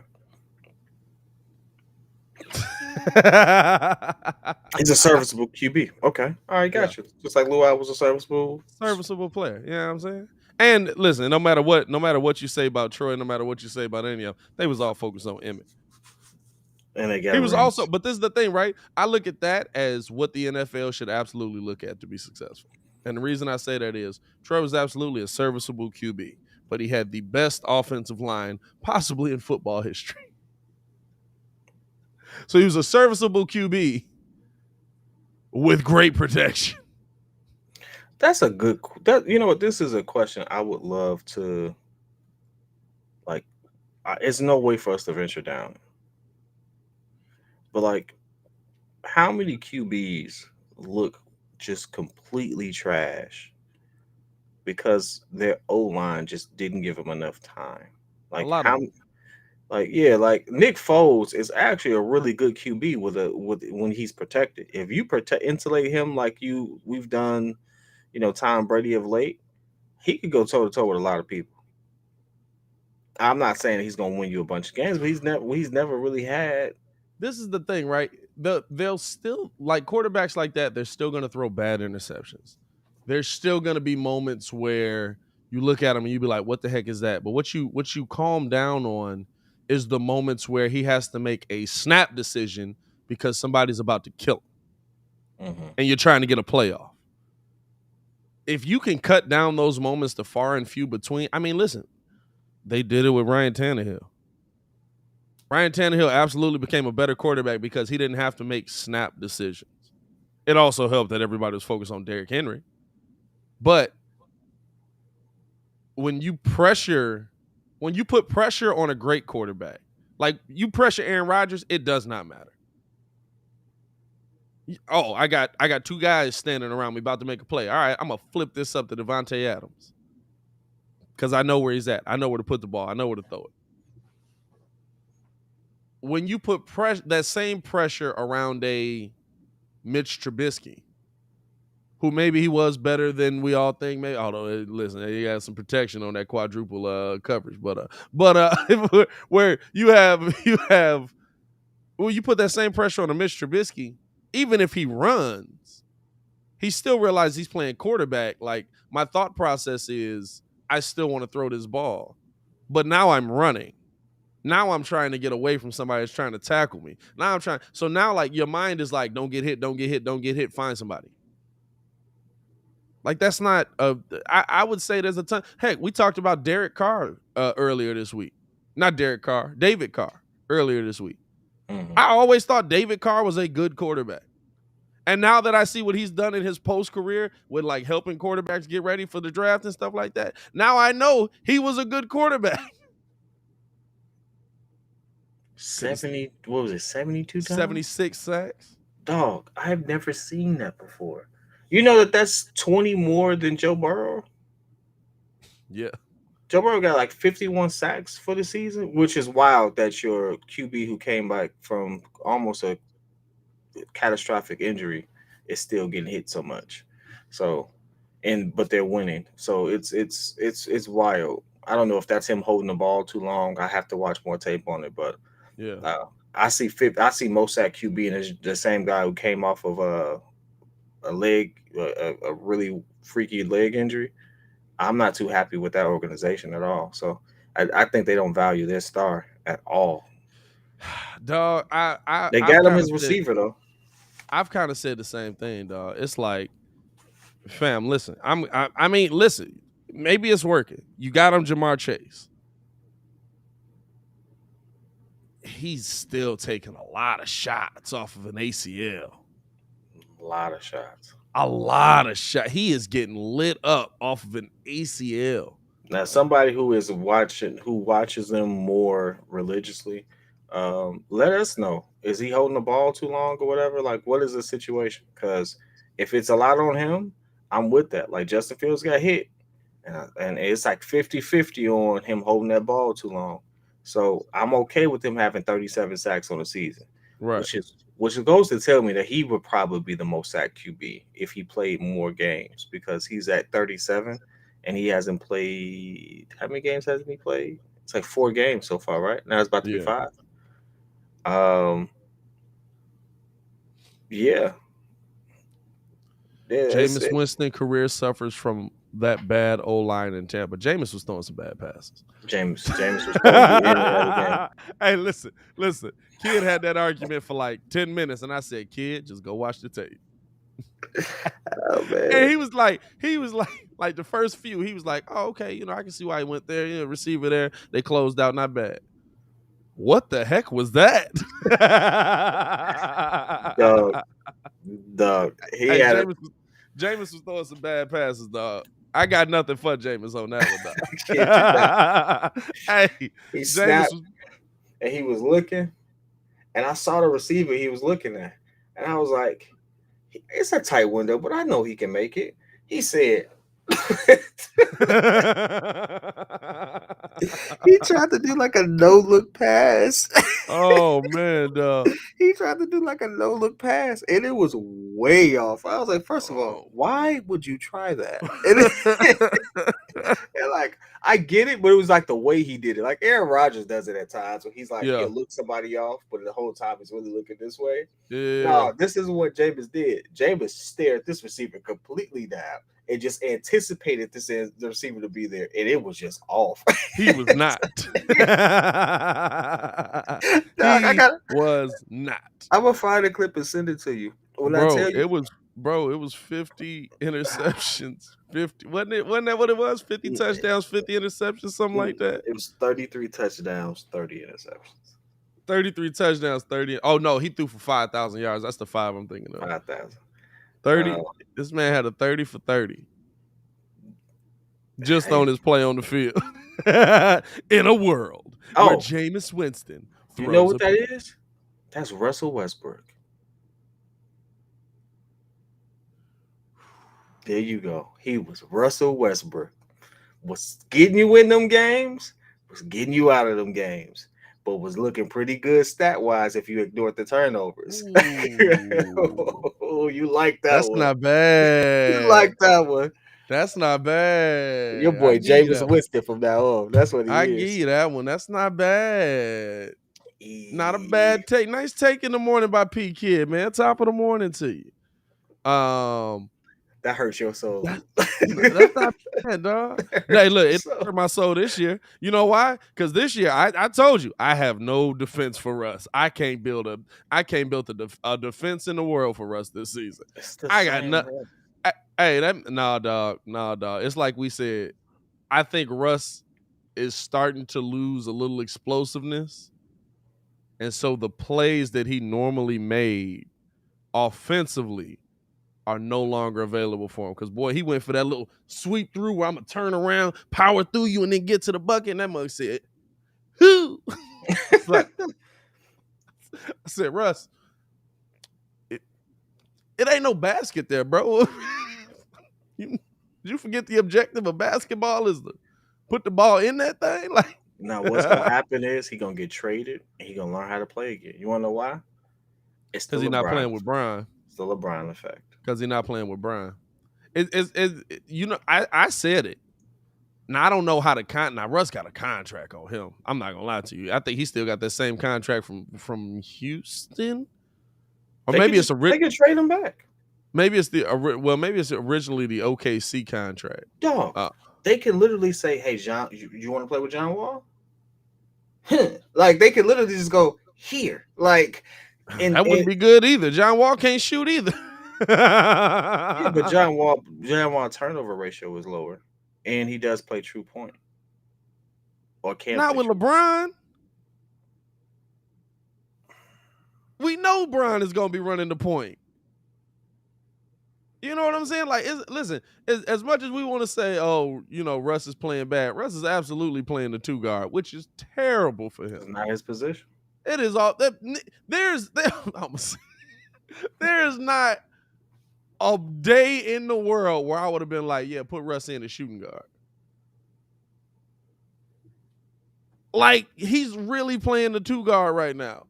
And it's mind-blowing. And this is how they running out. And they trying to figure out why they losing. You got Russell Westbrook at your 2. They were better off without him, and it's not his fault. They just I told you what I want to see him name. I want to see him finish his career in Philly. Finish it out in Philly. Philly would love you. I said, see you guys on a midday breeze show. Oh, Crit out of here. He's like, it's too early for me. Which I feel you, Crit. It's too early for me, and sometimes too. I feels that. No, it's like, I want to see Russ finish out in Philly, dog. I really want to see Russ, because I feel like that's the perfect city for him. It works perfect with the team is perfectly. You know why the team is perfectly constructed for Russ to play there? Because it's perfectly constructed for Ben to play there, and neither one of them can shoot. Guess what? So with that contract, all Russ is gonna do is attack, kick it out. With that contract, that's what they could do. Can they? No, Russ 34, right? Russ contract he's making 41. Russ is making 41. Russ is getting more than LeBron. Well, I know more than AD. I think it's more than AD. It's high. It's like 40. It's like 40 million. It's like 42 million. God dang, Russ, I love you, dog. But hey, somebody got smack Brian and be like, boy, if you don't go play the 2 guard, hey Brian, you can shoot.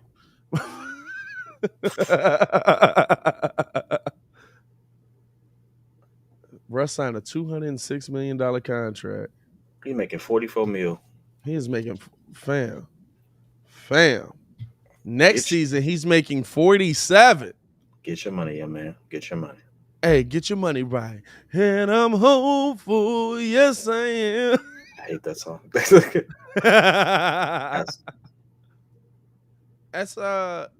fam. I would love to see Russ in Philly. Ben is making 35. Oh man, so Philly would even have to send another player just to make the money work, or a pick. Philly ain't gonna do that. Philly ain't gonna do that. They like, whoa. Yes, the heck you are. Hey. Let me explain something to you, Philly. Like listen, what camera is my camera? Duh. Philly, let me tell you something. Like, I got a switcher over here. You don't have the assets you think you have. You are no longer calling the shots. Shut the heck up and make the move. You're only killing your own trade value at this point. Yeah. The boy ain't gonna play. He ain't gonna play for you. You ain't got you don't hold all the cards. You got some big name players you can make some moves with because they're in similar situations. You're either trading for John Wall or Russell Westbrook. Let's make this deal and get the heck on. What are we talking about here? Like, why is this even a conversation? Sincerely, why is it still a conversation? LeBron wanted Ben Simmons. He did want Ben Simmons. I could pull up the tape. Say he wanted to play with Ben Simmons. Hey, I can pull up the thing. It's not hard. It's not rocket science. No, I'm just confused on why. Like, I'm not gonna lie to you. Why the Lakers would do it at this point? I'm not trading for nothing but 2 guards or just pure shooters.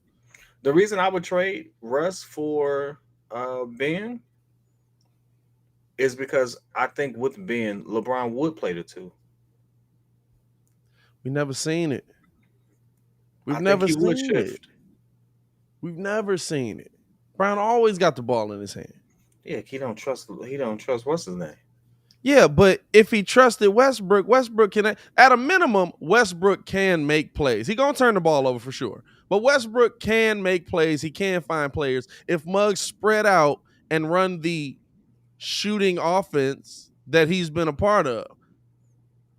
Like, I can find you in the corner, Brian, and guess what? You're still 6'8". You're still a freak of nature. If you pump fake, people are going to jump, and if they don't, pull that joint. You're pulling it from the logo dang near now, so you might as well. And if they don't do jump, blow past them and yam on the man's head that I just brought in the paint with you. At the same time, dog, They have rebounding issues because AD is always in flux. So that big body there that can handle to see the four. He's a you can play him 1 through 4 realistically. Listen, if I trade for you, you definitely coming to play the 4. You bet. You're absolutely not playing the point. And I'm gonna be honest with you, it will be just his fortune to end up in LA because if you thought the Brighton fan base was bad in Philly, just wait till you get into a Lakers jersey. No, I don't think it's worse. I don't think it's nothing worse than Philly.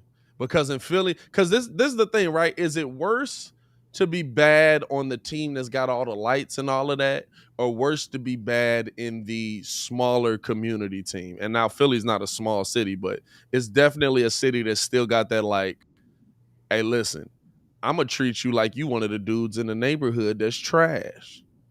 Because you trash. You trash. Like I'm gonna let you know at the game, like you trash. And Philly has that collective mindset. I feel like it's probably harder to be bad in Philly than it is to be bad in LA.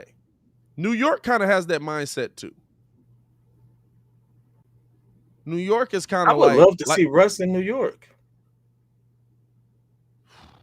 Him and Julius Randle could coexist. hey, him and Thibs would absolutely want to fight, but they would win. Hey, and you can see I could see Derrick Rose back in the Lakers, back with LeBron in the Lakers jersey. I don't want Derrick Rose with Brian, man. Brian did my man's dirty.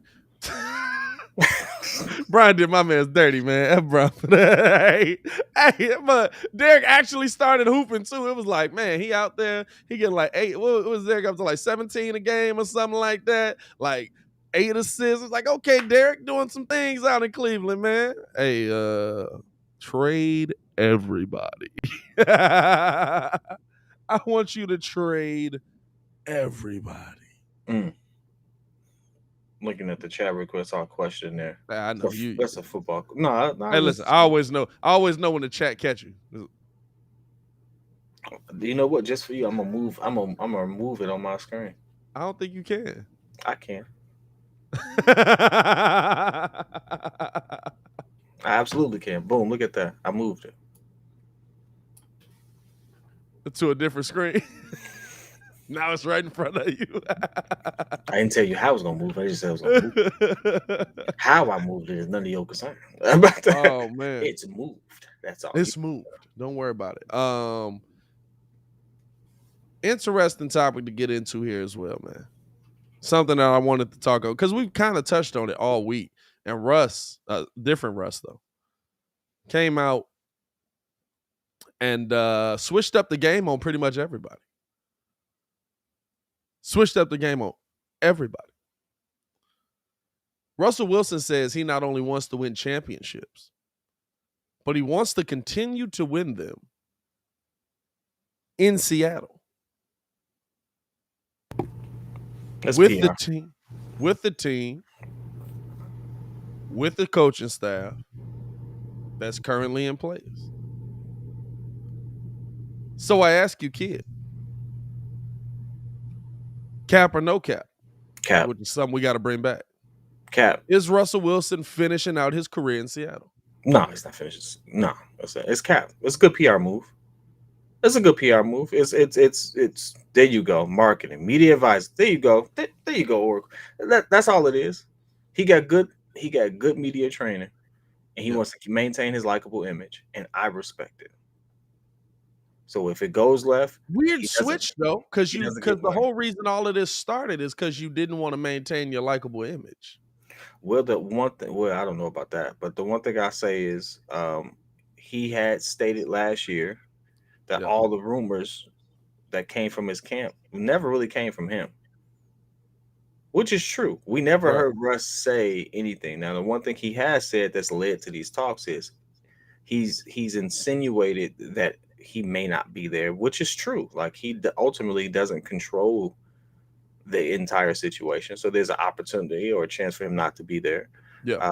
But he's saying what he wants to say, and it's it's the right things to say. Do I believe it? Heck no. And I'm gonna be honest with you, Bears fans, if he's available, I'm making a move for Russ. I don't care what you think about your future. I'm making a move for Russ.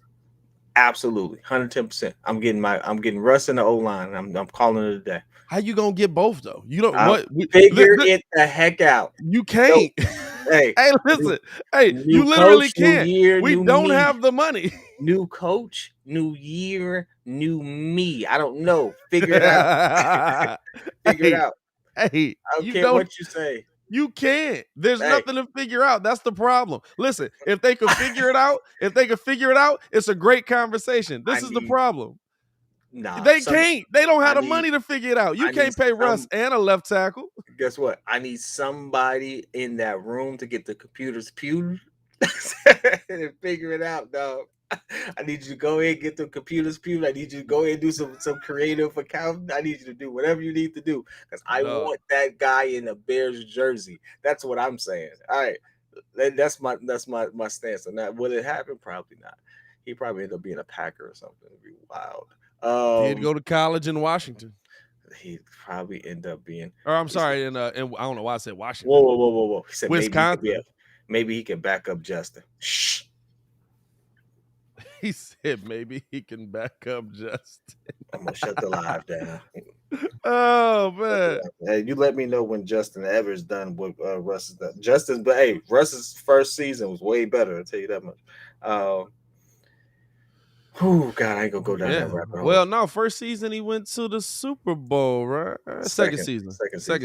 Yeah. Hey, listen, not gonna go down that rabbit hole. Not gonna go down that rabbit hole. No, okay. it was it was a good joke. It was a good joke. You know what? Relax.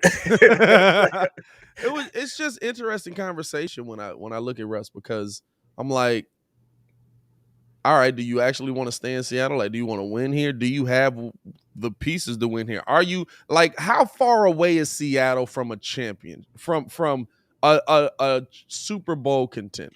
O-line. Give the man time to think. Agreed. But is it the whole O-line? Is it a left tackle? Is it, you know what I'm saying? How far are they away realistically?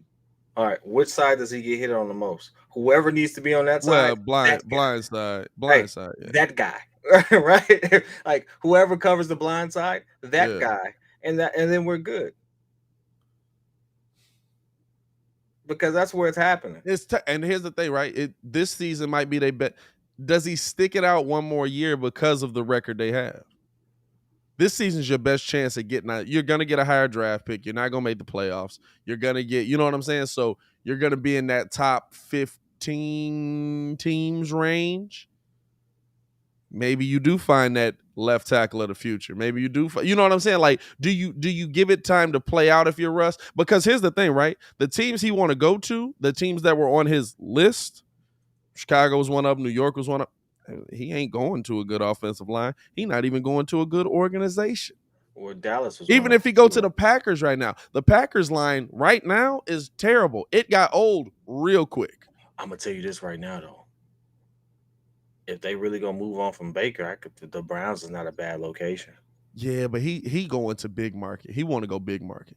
Dog, Browns. You saw the teams that was on his list. You know what I'm saying? Like it was the Giants, the Bears, the who else was on wrestling? It was like 5 teams on there, but they was all big teams.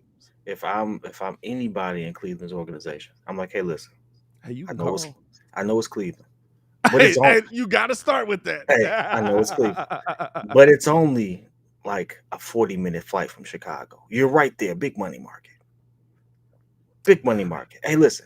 The Bears are not even going to be in the Chicago Bears anymore. They're the Arlington Bears. Hey, listen, don't even worry about it. All right, you gotta fly Russ in before every game because he's not living in Cleveland. Every practice, every game, you gotta fly Russ in because he's not living in Cleveland. That's a good point. He did want to go somewhere where he would be the unquestioned starter and he would actually have decisions, which is wild to me. He wanted to have more input on the play call. Which is how do you not have your QB like? And the same thing was happening to Aaron Rodgers. Like Aaron Rodgers didn't have a lot of like on the play. It's Aaron Rodgers. I don't know what these. Hey, listen. Sometimes these organizations get too big for their britches. They think they run stuff just because they put the team together. Guess what? You still got to. You're not the ones executing these plays right here. You might want to get some input from it. So anyway, if I'm the Browns, right? If I'm the Browns, I'm on the horn and I'm like, hey, listen. You know that team that you had that took you to the Super Bowl? Good defense, wasn't it? Guess who I got? I got Myles Garrett. He swings helmets. Hey, listen, clocks. Clocks, people, right? Hey, listen. Hey, what happened with that? We just never talked about the fact that he said Mason Rudolph called him the N-word, and like there was clearly like no tape of it, and all the people around said, "Yeah, I didn't hear that." It was he say, she say at that point. And but like the black people, like I just died. Like it was just that's done. It was like, come on, dog. Like, hey, listen, legendary defensive player put up a legendary day against us. That's all we remember. He killed Justin Fields' dreams in his first start. Anyway, listen, I got a good running back. Remember beast mode? You ain't got to worry about it. Hey, you ain't got to worry about it. We're running on the first. We're running on the one. We're running on the one. We're running on the one, dog. Hey, come. Ooh, Russ in a Cleveland Brown jersey would be cold. Would be cold. You know what's crazy? So this is the thing for me, right? Like Russ pre-Sierra, I absolutely could see it happening. Russ with Sierra, you're not moving to Cleveland, dog. Hey, you're not moving. Hey, I don't care how nice the mansion is. I'm not waking up to look out at Cleveland. Dog, I don't care where we at in Ohio, Columbus, Canton, wherever you want to go. Unless they finna let us live in the NFL Hall of Fame, I'm not waking up to look at nothing in Ohio. I'm telling you right now, as much as he like literally, and I don't hate him for this. I think he's absolutely winning. I don't care if you all call him simping or whatever you want to call it. That's a new age thing that I don't really care about because he's absolutely winning to me. Hey, listen. That's not simping though. Simping is not loving your wife. Hey, listen. He does a great job. Listen. Y'all in bad relationships. I'm sorry. Get out. It together. Miles out here. He's simping for his wife because he loves her. Like, listen, I love Future too, but like we clearly see that's not the game plan you want to run your life by unless you have millions on millions of dollars. And even then, it's still expensive. Still expensive. Hey, I don't want to be talking about tell Steve Harvey I don't want it 10 years later. What's going on with Steve Harvey and the Judge Show? Have you seen this, dog? Nah. Fam, Steve Harvey is a judge now. I'm sorry, what? Damn, Steve Harvey is a judge now. Got a whole judge show, bro. This man is out here absolutely. Is it the Maury Povich thing? No.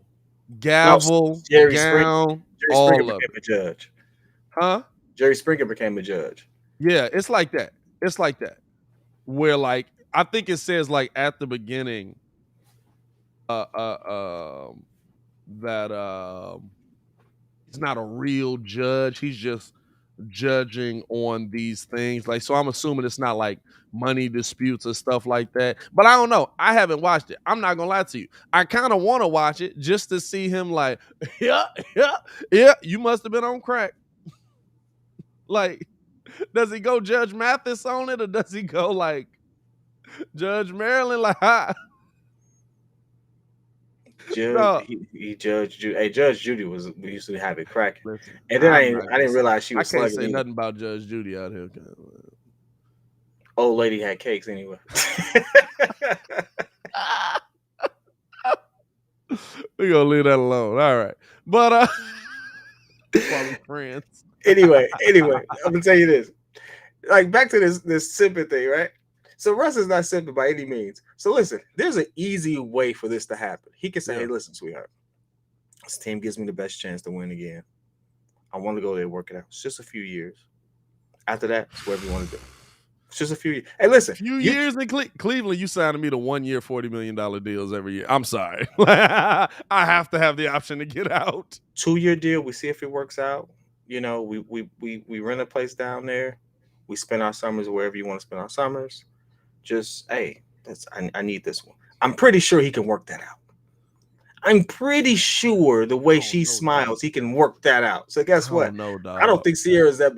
But by the way, and this is no diss to Sierra, it is not as if you Beyonce out here. All right. So let's be clear. All right. You need the opportunities and stuff like that. But we live in a day and age where you can be who you are wherever you are. Right. Yeah. You can take your camera, post it up, and do your dance routine in a mansion. Guess what? We're going to Cleveland. So, Not a chance. There's not a chance. There's not a snowball's chance anywhere warm. Not just here. Anywhere warm that Russell Wilson ends up in Cleveland. Watch this time next year, or this time in the offseason. It's like, and Russell Wilson to the Cleveland Browns, done deal. Son of a, god dang it, he was ready to get. Hold up. dog. Hey, we got the pick. We got hey, they say we got the pick of Steve Harvey on the Judge Show, dog. Hold up, let me see. Oh, come on, dog. Come on, dog. Come on, dog. Hey. Is that Mr. Potato Head? Dog. Hey, what it look like? Dog. Where you get that photo from? Hey, dog. What is you talking about? You sitting here, what is you saying? Did you know how you sound right now? Like, where's my gavel? Like, I can see him going through a whole routine like he did in a Family Feud. Oh my God, dog. Why is it so accurate? Oh my God. Get that out of here, dog.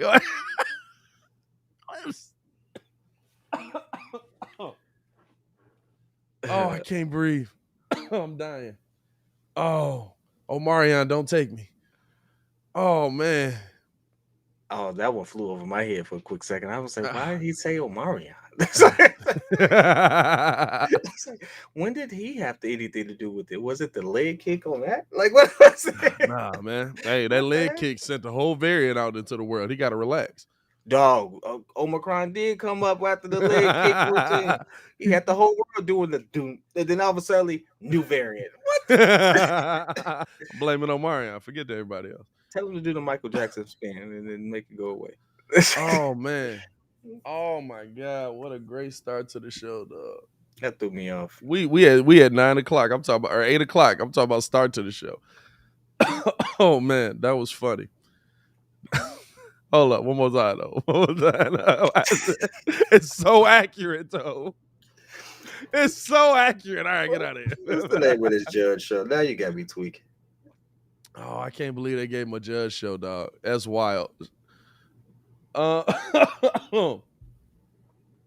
Top of the morning to everybody that's tuning in with us, man. We got 50 people in the chat, man. 55 people in the chat. Well, 47 now. Whatever. Appreciate y'all for tuning in and rocking with us, man. Hit that like button. Subscribe to the page, man. We've done this every single day during the week, Monday through Friday, 6 to 9, man.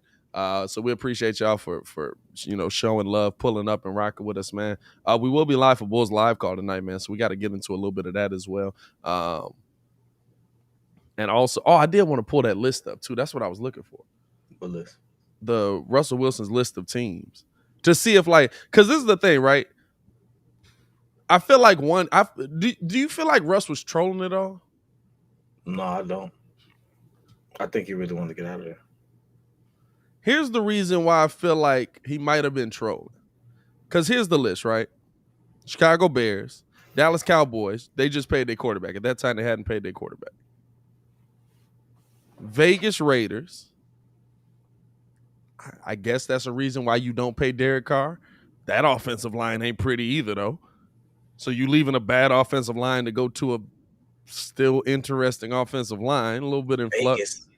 Hey, New Orleans Saints. That offensive line ain't good either. And then the Giants.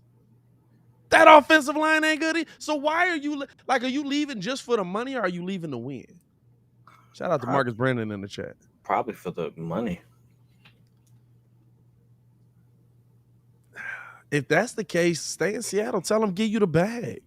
No. If you doing this for the money, You know what I'm saying? If you're doing this for the money, Seattle will throw whatever bag they have to keep you in the. You are their franchise. Like I'm, if they lose Russell Wilson, there is no face. dog, he does it could very well be, and this was what he was dealing with and what the Yeah, rumors were. He don't want to deal with Pete Carroll. And could that's be. like we have to like really call out the obvious. Pete Carroll and that the rumors from that camp of what was happening, very interesting way of coaching. He's a defensive minded guy who's over the hill in some ways. He just has good talent on his team. He should be 12-4 that year. We Hey, were listen, 12-4 the year before. and So he listen. Guess should what? be good. We still had that same good talent and went 8-8 the next year. Good talent don't mean you're gonna win if your scheme ain't right. Guess what? We went 8-8, but they have still a much better team. We went 8-8. No, They have a better team. no, because this is the thing, right? So in the span of that, if anything, if you want to take anything away from Pete Carroll, is that he hasn't rebuilt that defense. Pete told him, "Hey, you're just a player. We make the choices." I don't like that. You may not like it, dog. That let's be real. That's how most of the big name coaches are in the NFL. Dog, Mike but that Tomlin just said that. Mike Tomlin is dealing with a lot of young players who he's absolutely having to get like some. Here's what's two things are true. What team isn't like that? What team isn't like that?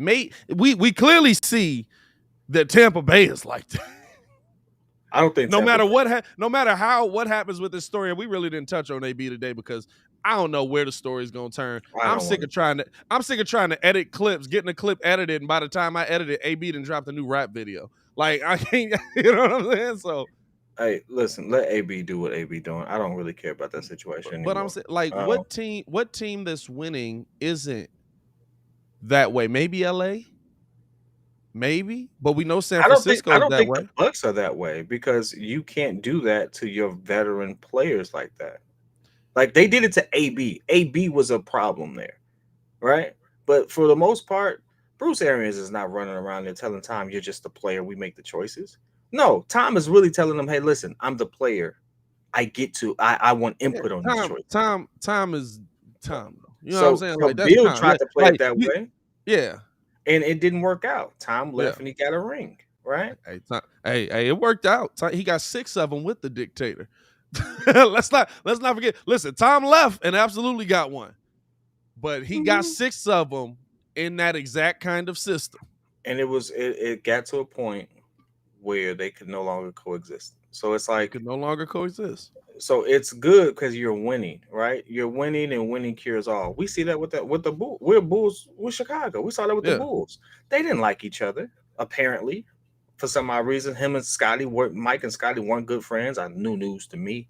Hey, Uh, listen. I don't know. I seen from what I was hearing about what was going on in the '90s. Mike and Scotty was popping out together all the time. all the time. You know what I'm But, saying? like, Like listen, but we according to didn't this hang book, he out. We wasn't. see you. You can't take the Rodman approach. You never saw Rodman and Jordan together. Dennis Rodman is sitting out there, said I didn't speak to Michael Jordan. He got 3 rings with him. Didn't speak to him. Didn't hang out with him. Didn't have a reason to. Dog. Didn't What? have a reason to. Listen, it's very much. This is the thing, right? So it's possible, is what I'm saying. It's possible to have those type of relationships. It doesn't mean that they're fruitful. Yes. But in today's NFL and today's NBA, that style of coaching is not going to last. NBA, it won't last. NBA, it doesn't work. Well, NFL is slowly coming to it. Like a lot of the things that's happening in the NBA, because these players are talking. These players are together. Like they're hanging out with each other and stuff like that. We get to see what the heck is going on. Yeah. And that's the dangerous side of, well, it's not dangerous. It's just the transparent. What happens when you have social media and everything is full transparency. So at this point, these players are really starting to be like, hey, I don't want to work under those conditions. Like, this ain't the army. What the heck? No. Like and I said it before, I say it again. In football, you absolutely deserve the right to have control of your destiny. You're sitting there putting your life on the line almost every play. I think the thing comes in where it's like you can feel that way. Absolutely. Where you gonna go? Y'all can't all go to Tampa. You can't all go to LA. Now a lot of y'all can. Apparently, that's how that works. But it's like There's 32 of these teams. Unfortunately, majority of them still have that old school mentality. Majority of them still have that. Like, it's like, listen, we out here to do a job. We out here trying to get a Super Bowl. We gonna grind it out, get out there. And even I was listening to a couple local players we got here yesterday. Tom Waddle and John Yurkovich. And he said football is very different than basketball. He said the reason why people don't like football is because of the dynamic of it. If you're hurt, you're not a part of the team. That's just how it is. If you're hurt, we move on without you. That's how football is. If you're a detriment to the team, we will move on without you. Even if you're the star player, like Yurko was talking about, I guess 1 year Favre got hurt. And the coach looked at him and was like, "Can you go?" He's like, "Nah, I can't." He's like, "All right." And that was it. You know, games still got to get played. There's only 16 games. Well, it was only 16 games at the time. That's what I'm saying though. That the coaches don't have time to focus on catering because in an 82 game season, there go them dogs building a doghouse on the roof again. In an 82 game season, I have so much time to cater to my players. I have so much time to do, and it's 15 of y'all. You know what I'm saying? With the NFL, there's 53 dudes. I'm trying to cater to the dudes that are going to be the most impactful on the team while still helping these muds. And I'm sorry, if you aren't a part of us moving forward, then you just get dropped. That's what both of them said yesterday. Now, granted, they played in a very different NFL. They played in the NFL in the 90s, early 2000s. Very different NFL. But we still see a lot of them coaches right now, dog, with that mentality. A lot of them had it. So what I mean by it is like, you can feel that way, but what team are you going to go to that doesn't have that old school kind of mentality? Well, right now, this is a star-driven league. And so you have the right to kind of make those demands of saying, hey, I want more input in these things. Right. Because fortunately, and unfortunately, there ain't a whole lot of Russell Wilsons within the league. Russell Wilson. You went fourth grader on us right there. Them R's be killing you, huh? Dog, whatever. It's not too many Russes in the league. No, I agree with that. And the ones that are taken already. I agree with that. Right. So it's like, if you may not want to have, the old guard is going to have to start relenting at some point. And that point is now. The NFL will never be the same. The moment time went left and went to the Bucks and had some success, the NFL will never be the same. Aaron Rodgers leaves. Yeah, no. If Aaron Rodgers leaves and it's for the reasons we think it is, at this particular point, I can guarantee you that everything is just snowballing from there. And I'm actually good on them for it. But even that, Aaron Rodgers leaves, what team is he gonna go to? Even you know what I'm saying? Even if he goes to a team that sucks, but I'm just saying, what team is he gonna go to? Where, listen, Aaron Rodgers should have input in the playbook. Every quarterback should have input in the playbook. If you don't have input in the playbook with your quarterback, that's dumb. You know why? Because the quarterback someone has to execute it. he runs the play. That's dumb. So like Aaron Rodgers' situation is kind of different to where he was like, I just want input in the game plan. Like I should be able to get input in the game plan. Russell Wilson says similar things. I think that is very different than saying that the mentality of players going places and having the autonomy to do things like the NBA has. Those are two very different statements. Because Aaron Rodgers having input in the game plan is just smart. The NBA has input in, like LeBron has input in, I want him on my team, go get him. I want to have Russell Westbrook. I want Anthony Davis. And by the way, I've got Rich Paul in this position to where he's also his agent, and so we can get him in the room, which is wild that that's not called tampering. But you know what I'm saying? Like I have this stuff, and we can get this guy. Like the players are making heavy decisions, but at the same time, in the NBA, it makes more sense because listen, hey Zach LaVine, what do you need right now to make you better? Give me a point guard. Get me another scorer. Oh, okay. Well, there's like 15 players out there, so like you're the main one. That makes more sense. When it's 11 on 11, when it's 53 players, I don't think we'll see that kind of autonomy in the NFL because so much has to go into fam. I wish they had it. They might have it on YouTube. I got to see. Tom Waddle broke down how much has to go right in a play for an out route to work at every position. A simple up 5 yards, turn around. Or not an out route, a curl. For a curl to work. It was 35 to 40 things. I totally get it. And that's great. Like everyone has a job to do on the field. True. Yeah. But when we're talking about the lead position in that on that roster, which is your quarterback. Yeah. Him saying, "Hey, listen, I got a good connection with this guy. Yeah. I want that guy." Should absolutely be possible. Absolutely be possible. Because guess what? QB receiver, that relationship makes sense.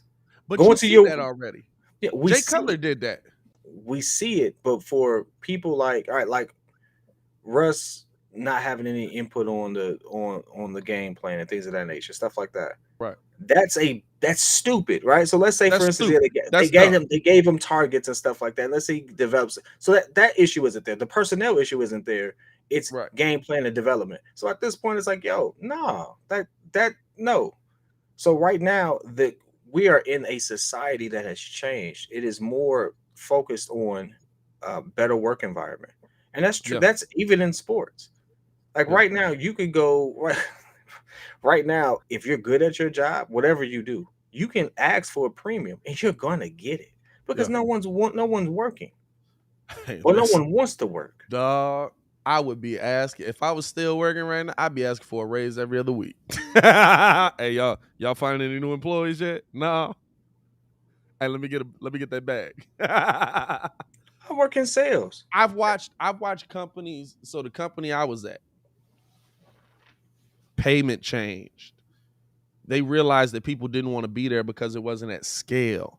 They started raising payment. They started putting people in different positions. They started all of a sudden, instead of waiting till your hire date, all your vacation time comes through on January 1st now. Hey, Christmas bonus, New Year's bonus, mid-year bonus. Like you saw them just like, please stay. So absolutely, the culture is changing. Mm-hmm. I work in sales. Right now, I was like, hey, what am I worth to the market? Worth pretty penny. Yeah. If I decided that, hey, listen, I just want to go all in on content creation, which might be happening, which is already happening, right? Worth a pretty penny for me to just sit in front of my computer and just do what I do, as opposed to trying to run my own thing. Yeah. That I'm going to probably end up leave to do content creation in the first place, right? Like, you see the studio in your front yard? Hey, just know we downstairs going hard. We freezing though. Bing bong. Just get the back cave together. Like right now, the cultures have changed. Cultures change. Someone offered me a sign-on bonus.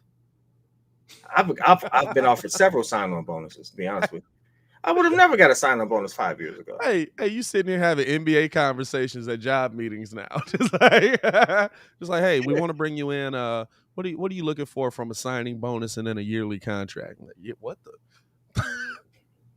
I'm out here having NBA conversations, NFL conversations. Hey, is my contract 100% guaranteed, or are we doing this the NFL way, where if y'all cut me, that's it? Hey, you get there. You're really good at what you do. In about a year, you're gonna be like, dog, they really do that. It's like, yeah, they really do that. Trying to get on my McAfee. You know what I'm saying? Hey, listen. Trying to get on my McAfee. We gotta have it both ways until we can. One day. It is what it is. It's coming. Hey, listen. If I get the first FanDuel deal, which by the way I got to do that read. If I get the first FanDuel deal with McAfee, we there. The $100 million, that's great. But the first one, we there, dog. What was the first one? Fam, that's the video where he closed the deal. I don't remember what it was, but that's when he went to all his boys and gave him $50,000 in the bag. Oh yeah, you've been talking about that. Pat has been talking about. I'm gonna do that. Pat has been talking about this There's since there's we two met. things I want to do, right? There's two things I want to do. I don't even know if the one thing I want to do is even possible anymore. But there's two things I want to do. One, I absolutely want to do what Pat did, where he brought a bag of money to everybody in his team and told them, do whatever you want with it. That's yours. Because y'all really have, like, mugs don't know, like, we pulling in bread, we kind of doing stuff, but behind the scenes, most of this is all going back into the show. Most of the funding we get is all going back into the show. Me and Kidd are waking up and doing this essentially for free because we're trying to build this mug out. Now we're trying to get to the point where we're not doing it for free because it's not, you know what I'm saying? This is so that we can't, you know what I mean? You know what I'm talking about? But literally a lot of them, I take a little bit of it, pay some bills and stuff to keep the show going. But 95% of the money that we make off of this goes right back into the show, goes into rebuilding the studios, goes into adding new mics, goes into getting stuff for the team. You know what I'm saying? Stuff like that.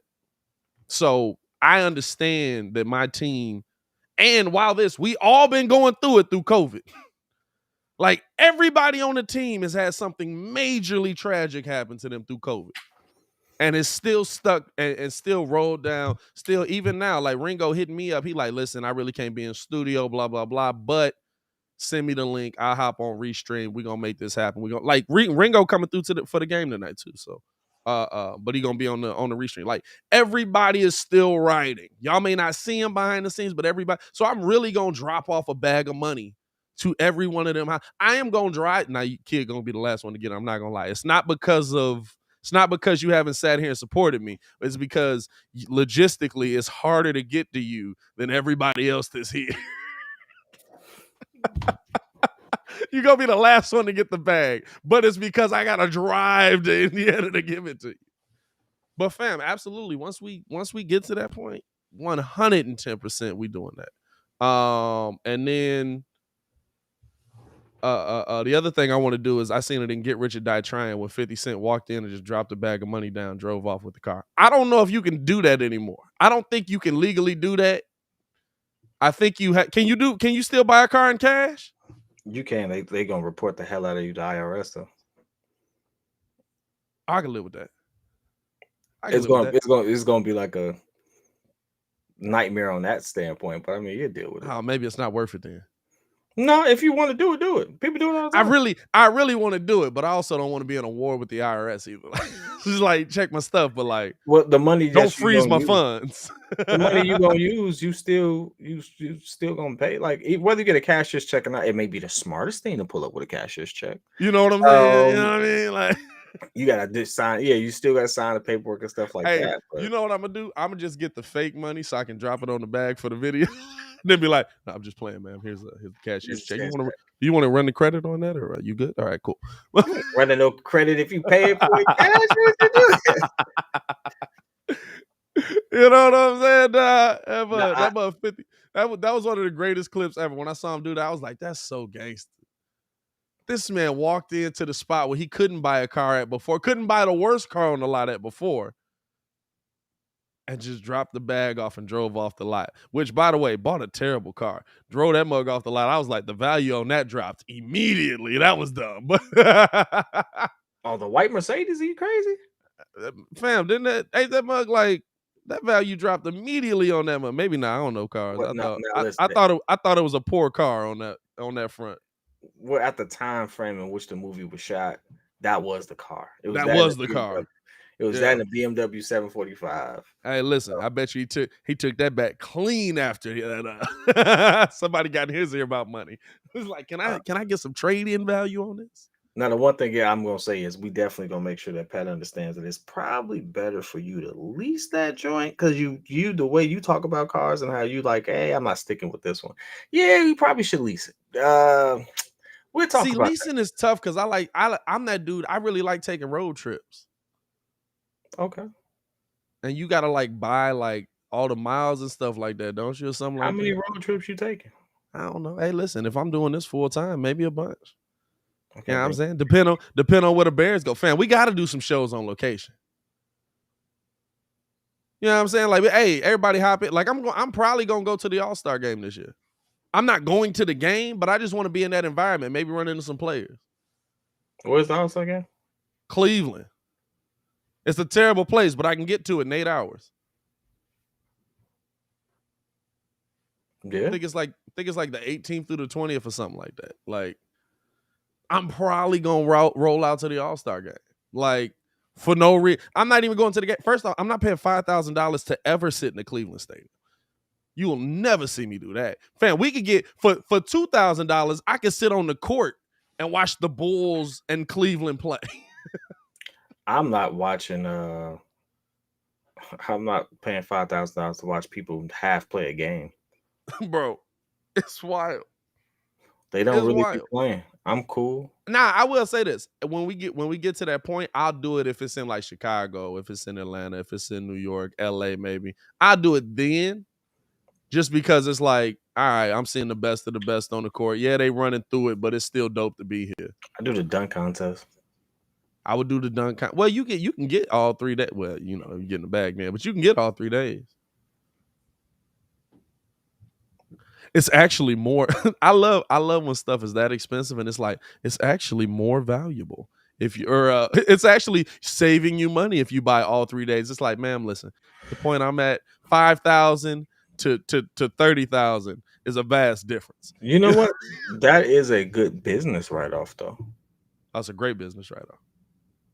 So at that point, because most of the overhead for this show is kind of stuff should be relatively small, you need the tax write-offs. Now here I am, like breaking all that down. It's like, yeah, that's a good tax write-off, right? You might actually, depending on how it works out. Mike said we need the breeze bus going live across the country. You know what? Just have it bus after anything makes it dirty, so I'm a pass. You know what I'm saying? We got to find something else. You know? Wow, dog. You can't ride with the bus, dog. Come on, dog. Wow, dog. Hey, but you gotta call it something else at a minimum. It would be cold if we did the same thing, like Pat did with the RV. Oh, yeah. That's what he's talking about. The RV. That would be dope. You can do it too. I actually looked into it. It's not even hard to do because RVs are somewhat expensive, but like not really unless you buy a brand new one, and almost nobody buys a brand new one because you take an RV across the country maybe once a year, so they're not getting crazy miles on. If you got $3,000, we could have one for a week. Really nice one. The Windy City van. I'm kind of more. We might get sued for that. Ain't that a company? No. What? Ain't that? Oh no, that's Windy City Limousine or something like that. Well, they got like the van, like the party buses and stuff. Who cares? It's your business on the logo. You're promoting your business. What are we talking? Hey, we should do that. What they gonna say? Oh yeah, we have the same. Shut up! It's my business name. It's registered already. Can't be getting so aggressive sometimes, man. Hey, dog, I don't like dumb stuff, dog. I don't like dumb stuff. When people try to say, well, it's you didn't make dumb stuff, but like some people really be on that. It's like, are you serious? Like, shut it up. Fam, that's how the WWF had to change their name. Because there was a nature conservation that was called the WWF. I seen a commercial for them the other day, actually, during a WWE match. By the way, if y'all are wrestling fans at all, go check out Tuesday Wrestling Tuesday on YouTube by Jonathan Hood, edited by yours truly, man. We got a lot of dope content coming out over there. I'm gonna say this though, I haven't been a wrestling fan in a while, but let me get this straight. I want to know what's coming here. This is gonna be. I'm talking about you with this wrestling. I want to know what's coming here. He said I haven't been a wrestling fan for a while, but hold on, it's coming. I gotta make sure I get these names right. You say something else while I'm in the meantime, because we got dead air right now. I can't have dead air on air. Oh yeah. So, kid, what are your thoughts on the WWE? Here we go, and possibly it's definitely just for entertainment. Tell you that. Definitely just for entertainment. Oh God. You can't find the name, Can't can you? find the names anymore. Yeah. Oh, well, so much for his shout out. Hey So Shay, much. that's a fact though. I'm not gonna lie. WWE is trash. AEW is actually entertaining. Now it's still tough to watch. I'm not gonna lie, because it's still like without But you watching know it. it's fake. Yeah. Well, it's. I know that it's predetermined, and that's tough for me. I want to know why. Like, how Oh well, hasn't? shout out to Jade Cargill though. Oh yeah, she just won. She just won the TBS championship. I Yep, was watching that. Oh, I know what you're talking about. Are you talking about the title match that just happened? Where they I was both was. bloody on Daniel Bryanson. There you go. Daniel Bryanson and Hangman Adam Page. I told you I'm editing this show, man. First of all, for Jade to be like so muscular, Fam, you know she was just an IG fitness guru. Maya's been following her for a long time. she's gorgeous to me. Some people like, oh, she's way too muscular. When Nah, she be in the well, I'm also the dude that I'd be like, listen, Serena Williams still out in the game. But you know, I'm gonna be honest with you. I stay in my lane. That's way too like she's just she is. It's no shade to her, right? No shade to her. Um, very the woman of her stature, yeah. maybe a little too much for your boy. I don't know if I. Yeah, You're I not in don't know. the, you don't rock with the tall ones. You're not big on the tall chicks. Tall, I can get with, but tall and physically imposing may be a problem. Scare you a little bit. That's all right. I'm not scared by any You seem a means, little scared, dog. but it's like it's one of those You things seem a where little it's like, shook right now. you know, standing next to her, I don't want to feel like the inferior person. Hey, listen, it looked like we got a lot of wrestling fans in here too, man. Yeah, make sure y'all check out Tuesday Wrestling Tuesday. Is done by Jonathan Hood on ESPN, man. Or from ESPN 1000, but I'm getting his YouTube page up and running for him as well. It's growing every day, man. Check out that channel over on YouTube, man. Got a lot of great content coming. Consistently. Just dropped a video last night because the NXT fired Samoa Joe and basically half of their company, seemingly trying to get back at Triple H for whatever they're going through over there. He's kind of destroying everything that Triple H has built. So it's kind of crazy, dog. And AEW is entertaining because I know some of the names, because it's like CM Punk over there. It's who else is over there? Justin, relax, brother. You said she was. You said she was a fitness guru before becoming a wrestler. Yeah, she was a fitness guru before becoming a wrestler, bro, on Instagram, bro. Maya said she used to follow her for years, and like she's seen her. We was watching it. What was it? Wednesday night? Had to be. And I was watching the match and stuff, and she was like, "Hey, that's Jade. I've been watching her for years." And then I was like, "Yeah, like she out here kicking people in the face now." Fam, you know what's interesting about her though? Like I'm sitting there watching her, and I'm like, so she's definitely got some decent wrestling chops. Like it's impressive that if you was doing fitness and you weren't doing wrestling your whole life and stuff like that, that you just shifted into that. It's crazy. But a lot of her moves are just, I am a large, physically imposing woman, and I will absolutely kick you in the face. And what she does is kick people in the face. And I'm just like, she's like a female Undertaker. Like it's literally just like, bow, stay down. Hey man, we absolutely shout out to Samurai J, man. He said, "Good morning, bros. This cold weather's out of hand. You have no idea." Speaking of which, hold on 1 second, because I have to take my kids to school, so I gotta warm that car up. Hey, listen, go ahead, hit the vroom on them real quick. I keep it busting over here. Yes, sir. Yes, sir. Always, man. Hey, I appreciate y'all for tuning in and rocking with us, man. The way you guys have been, you showing mass support to the channel, man. We will be live for the Bulls live call tonight, man. So tune in with that. We'll also be live for Bulls post game. We will have Ringo J back in the building. Stefan Adana, man, formerly known as Ringo J. You know what I'm saying? and it's gonna be good to have my brother back in here, man. He came through for the Miami game. He been going through it a lot, so it's good to start to get the family back together, man. We're gonna be, like I said, Bulls versus Wizards tonight. Hey, listen, I'm not gonna lie to you. I think this is gonna be a tough win, a very tough win, because what did he say? Now she's more of a female Goldberg. That's not bad either. I give you that. That's not bad either.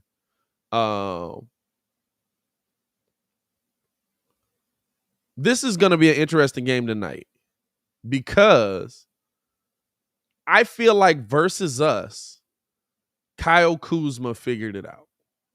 And the Wizards figured it out, the coaching staff, both of them. Because since that game, we've seen the Wizards absolutely come out and use Kuz in the paint. Like, it's like they realized all at once, like, hey, you're 6'10", but you handle the ball like a guard, and you can get to the bucket at will. And keep doing that. And you can shoot a little bit. He's not a great shooter. I think he shoots at like 31, 32%. Nothing crazy. But still willing to take the three. Still willing to put the shot up. I really like what Washington has done with Kuz since that game. I think they figured it out versus us, which is even more wild.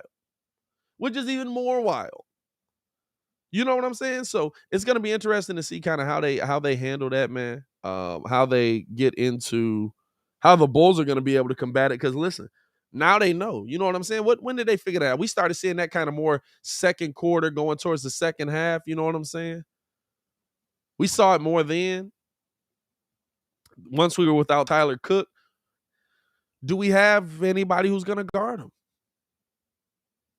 Do we have anybody that can guard him? Do we have anybody that can come out and get the job done for him? You know what I'm saying? Shay says, yeah, but Kuz can't carry the team by himself. If you think about it, I guarantee you that Lonzo Ball is going to guard Bradley Beal. All right.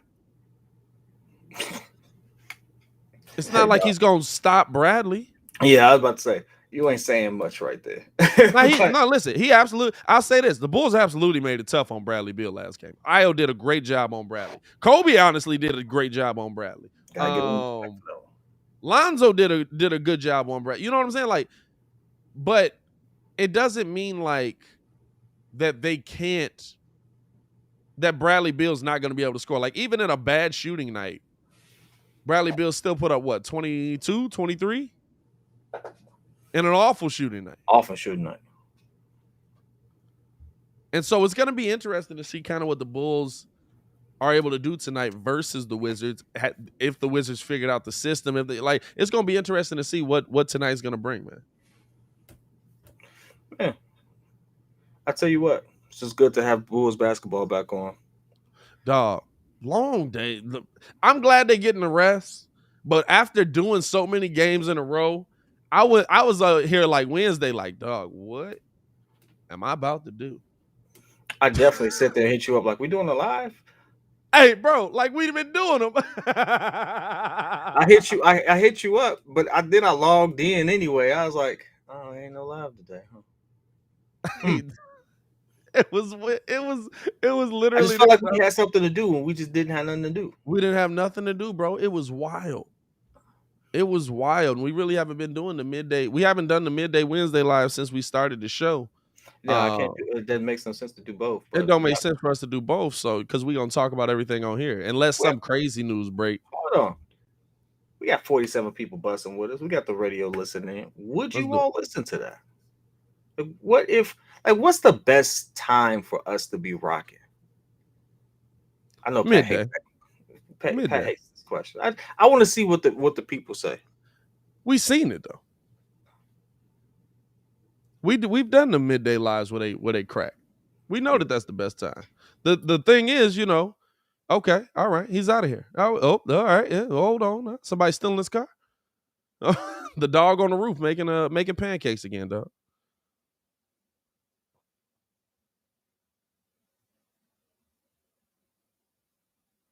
That midday show though is a hit.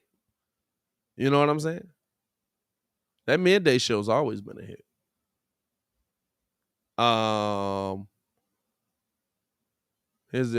idea is not, Levante says, the idea is not to stop their opponent, but to contain them enough to get your offense together and beat them. I understand that. But the thing is, like, who's going to contain Kuz? Oh, you jump right back to the Kuz talk. I was telling you, I didn't know what to do. You dipped out of nowhere. I was confused. I got concerned. I was like, oh, is the dog making pancakes in the kitchen I again? mean, Like, what's I got a happening? whole car starting right now. Like trying to be a good husband here, man. I thought you had been started that, John. The cat went to Chick-fil-A, Mike said. I bet. But no, no, I think we know that like midday is the best thing for us. You know what I'm saying? It's just our schedule don't work for it. At some point, we're gonna get there. Would an hour show midday work? At that point, we just doing what we was doing before.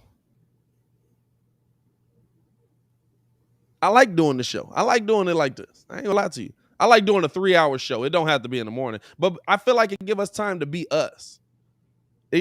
A show like this gives us time where we can chop it up like we chop it up.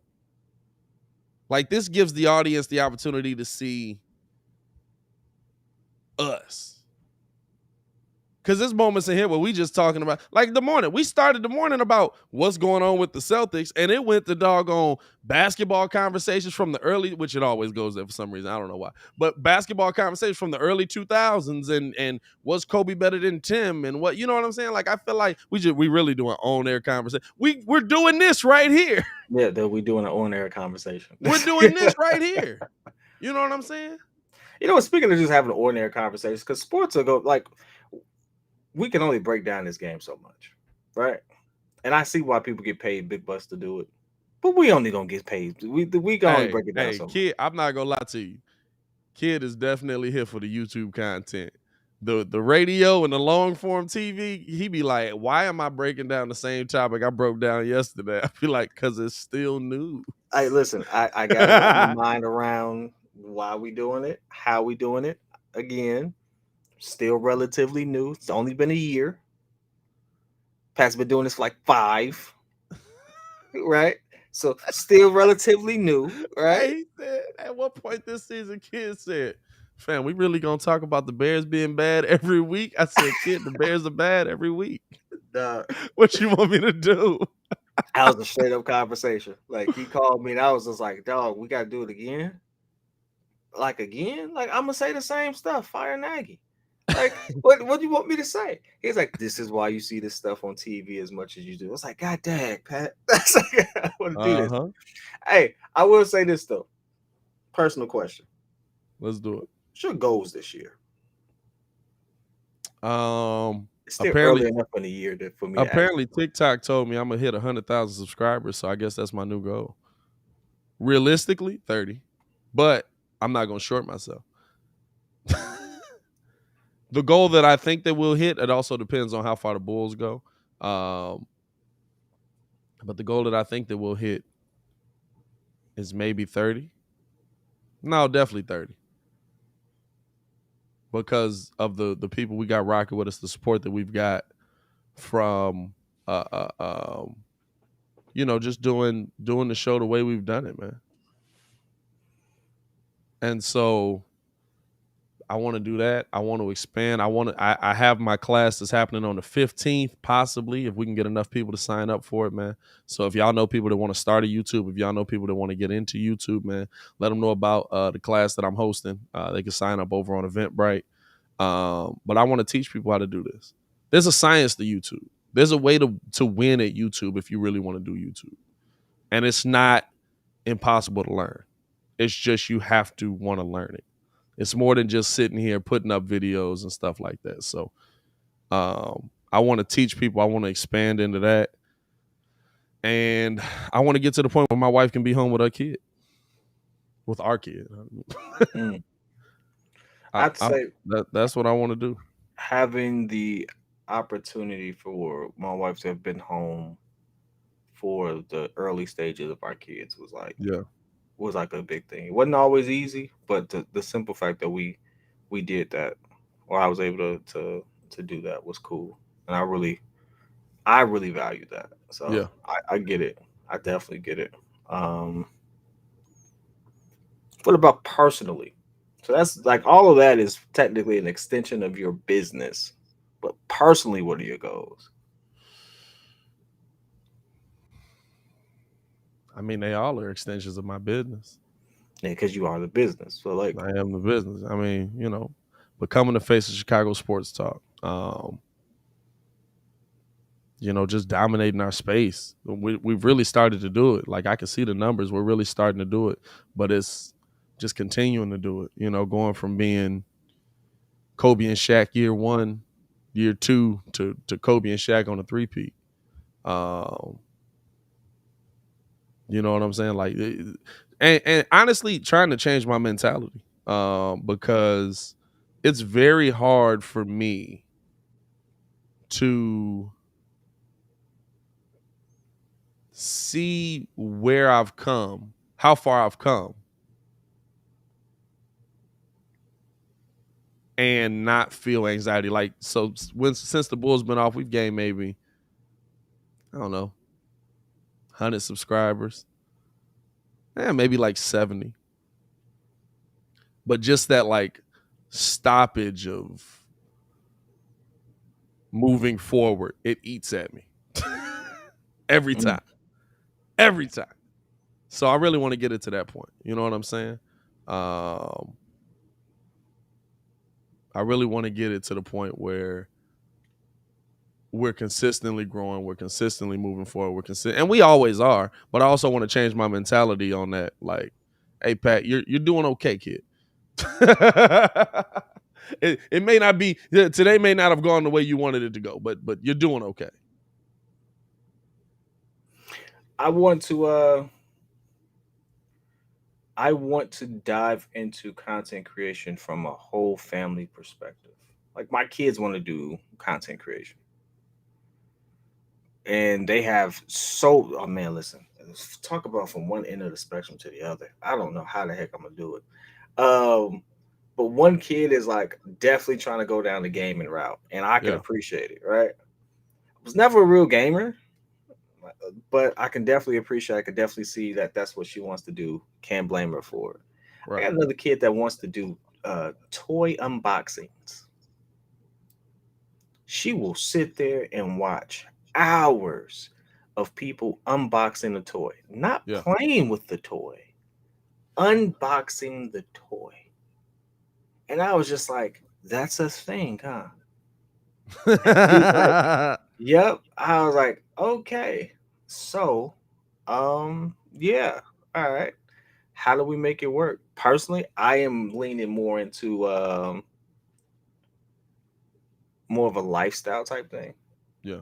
Like I really want to document my journey from where I am today to where I ultimately want to be fitness wise and like business wise. I want to document that entire thing right there. I just want to stop being fat. I'm not gonna lie to you. I said I was gonna work out last night, and then I grabbed a drink. Yeah, nah.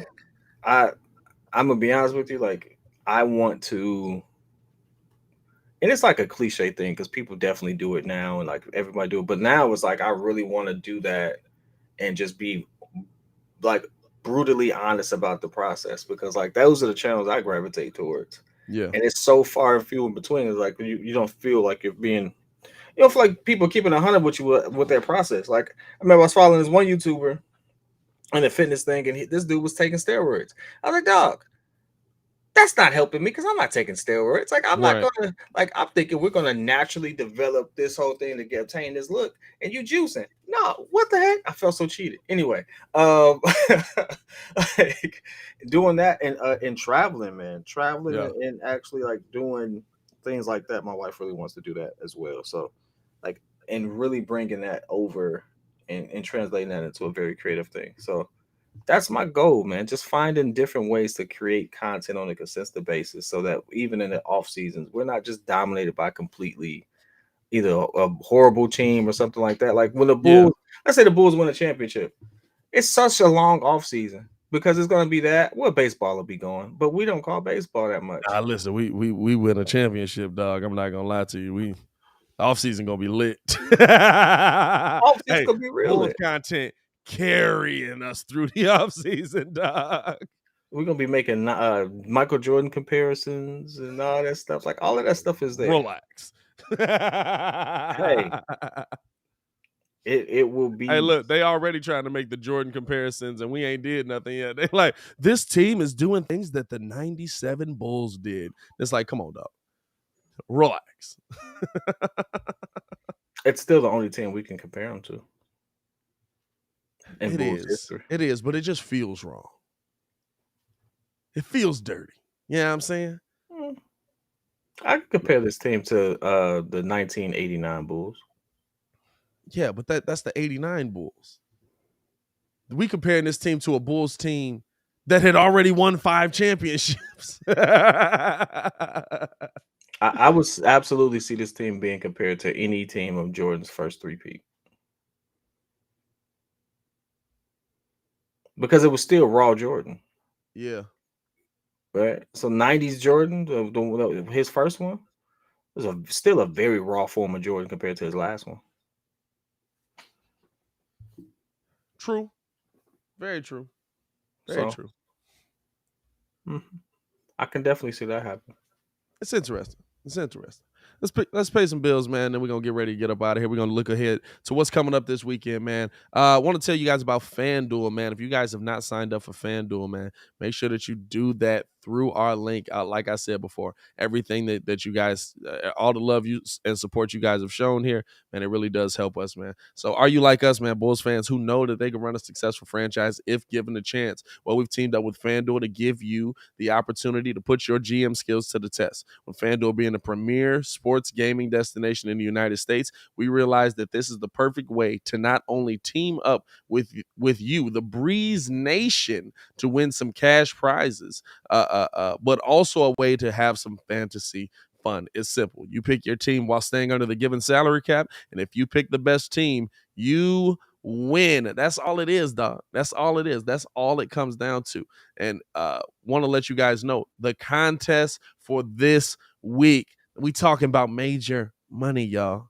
$1.3 million on NFL Sunday Million. $250K goes to first place. It's a $5 entry. It's a multi-entry of up to 150 people max. Like I said, $250K to the first is for the slate of 1 p.m. games to 4 p.m. games. So make sure that you get in on that over on FanDuel, man. And we appreciate y'all for rocking with us and rolling with us this season, man, as always. Listen, man. It's another weekend coming up. Another interesting weekend of sports, man. I feel like we keep getting that. I feel like we keep getting that especially at the end of the football season where it's like, okay, now a lot of these games that I didn't care about kind of matter. So, with the weekend look ahead coming up, my boy, what game is you? What game is you? Are you least? What game is you? What game? Man, you really had a stroke there, Pat. What game are you most? Okay? I am going down fat. No, I'm just playing. What game are you most excited for with the weekend coming up? A couple games. For one, today is a very loaded day for basketball. I don't know if anyone knows. Today we have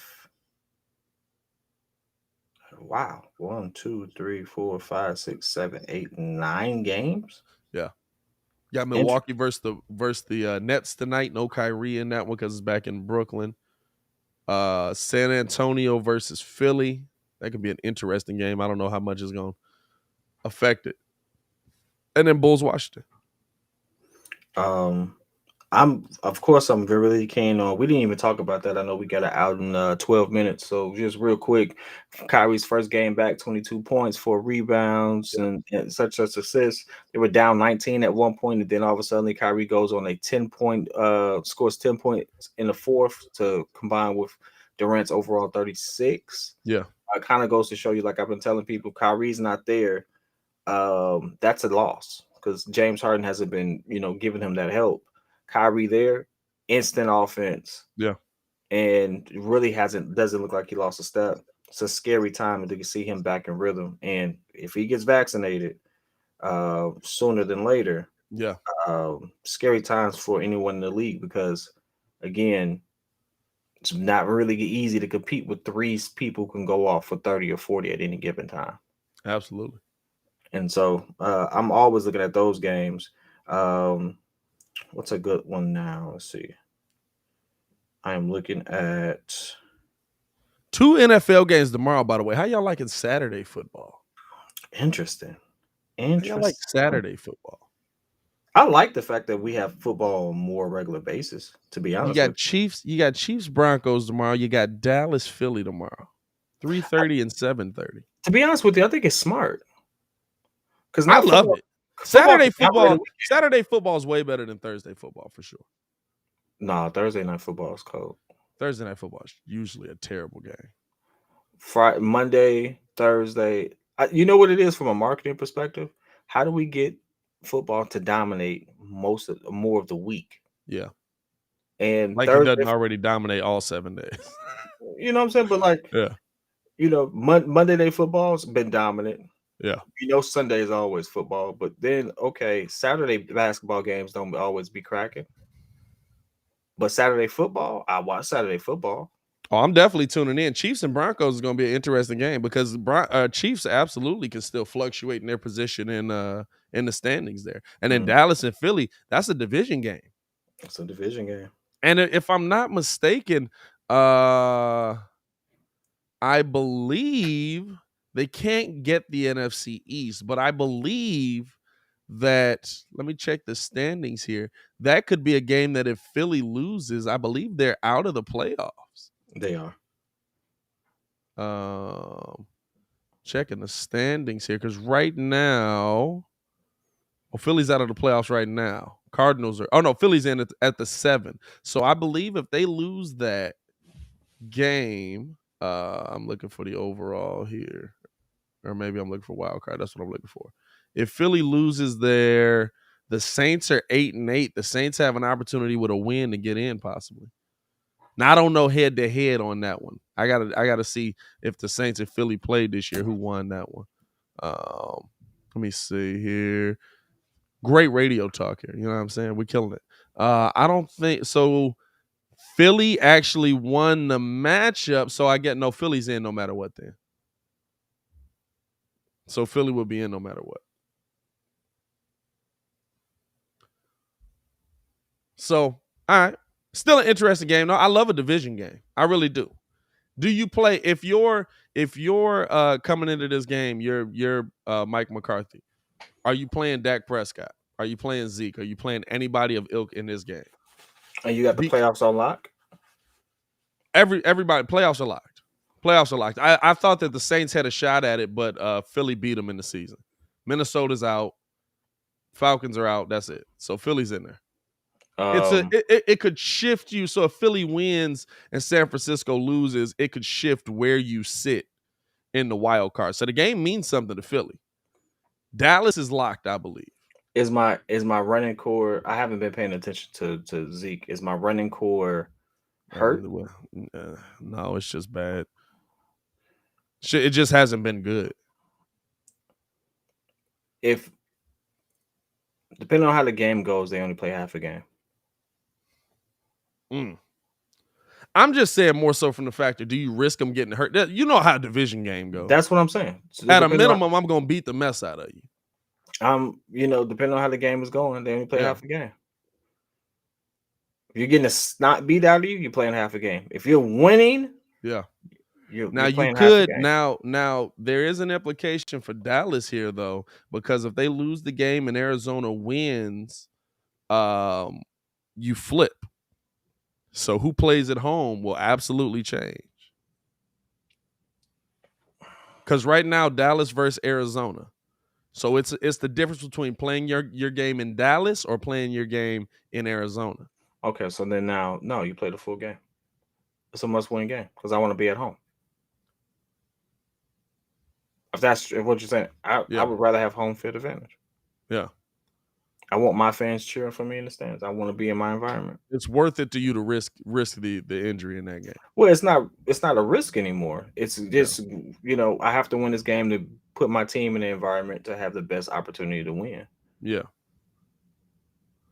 So No, is it? Yeah, that's a good point too.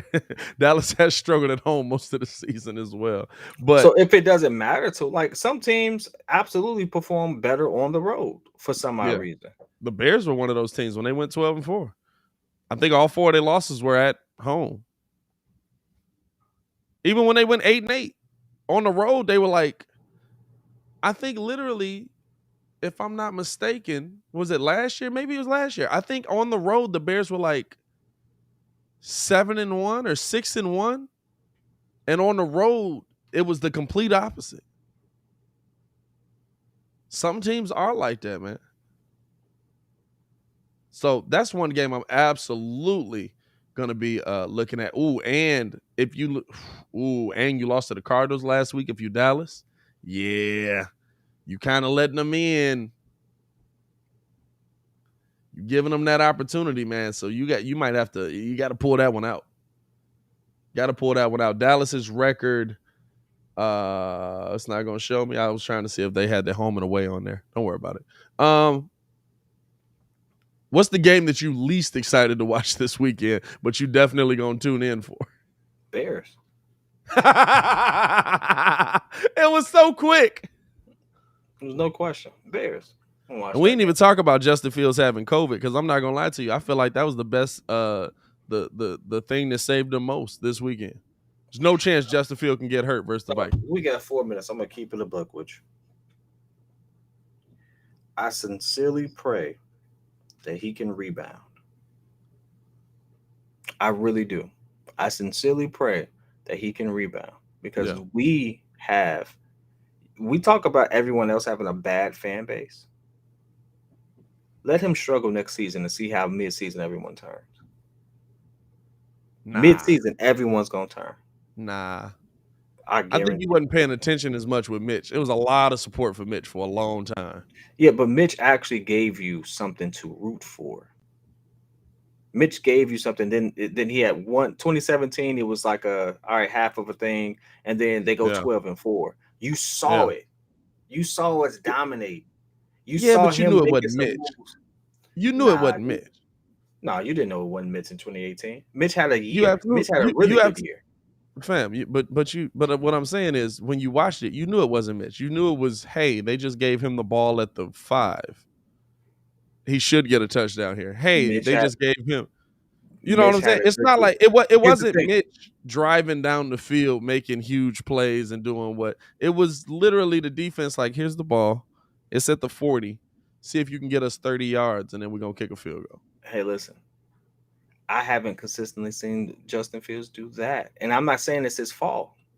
I'm saying the fan base, we're so like, we want to win so bad and so quickly that we're just fed up.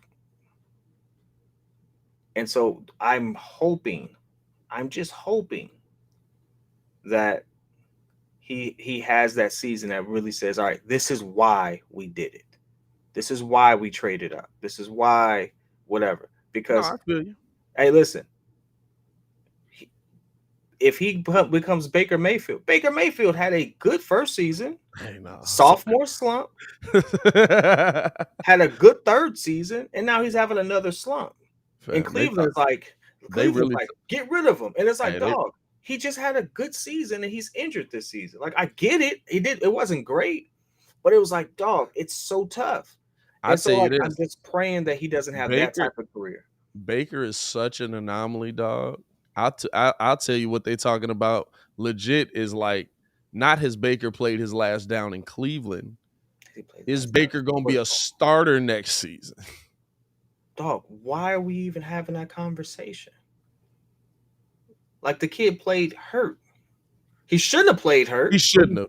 He played hurt. He shouldn't have. And there's proof to say that he would be really good. Yeah. I've like, we talked about that the other day. I think playing hurt for him actually hurt him, because he was doing things that Like when he was playing well, it was like, well, is he still hurt or what's going on? That's how now your GMs and stuff shouldn't look at it like that, which is why Cleveland's been such a dumpster fire forever. But I don't know. I don't know what's gonna happen with Baker. That's gonna be an interesting one, man. But hey, man, check your phone real quick. Let's see. I got nothing. Still got nothing. What do you mean? What'd you do? Text me? Oh, there we go.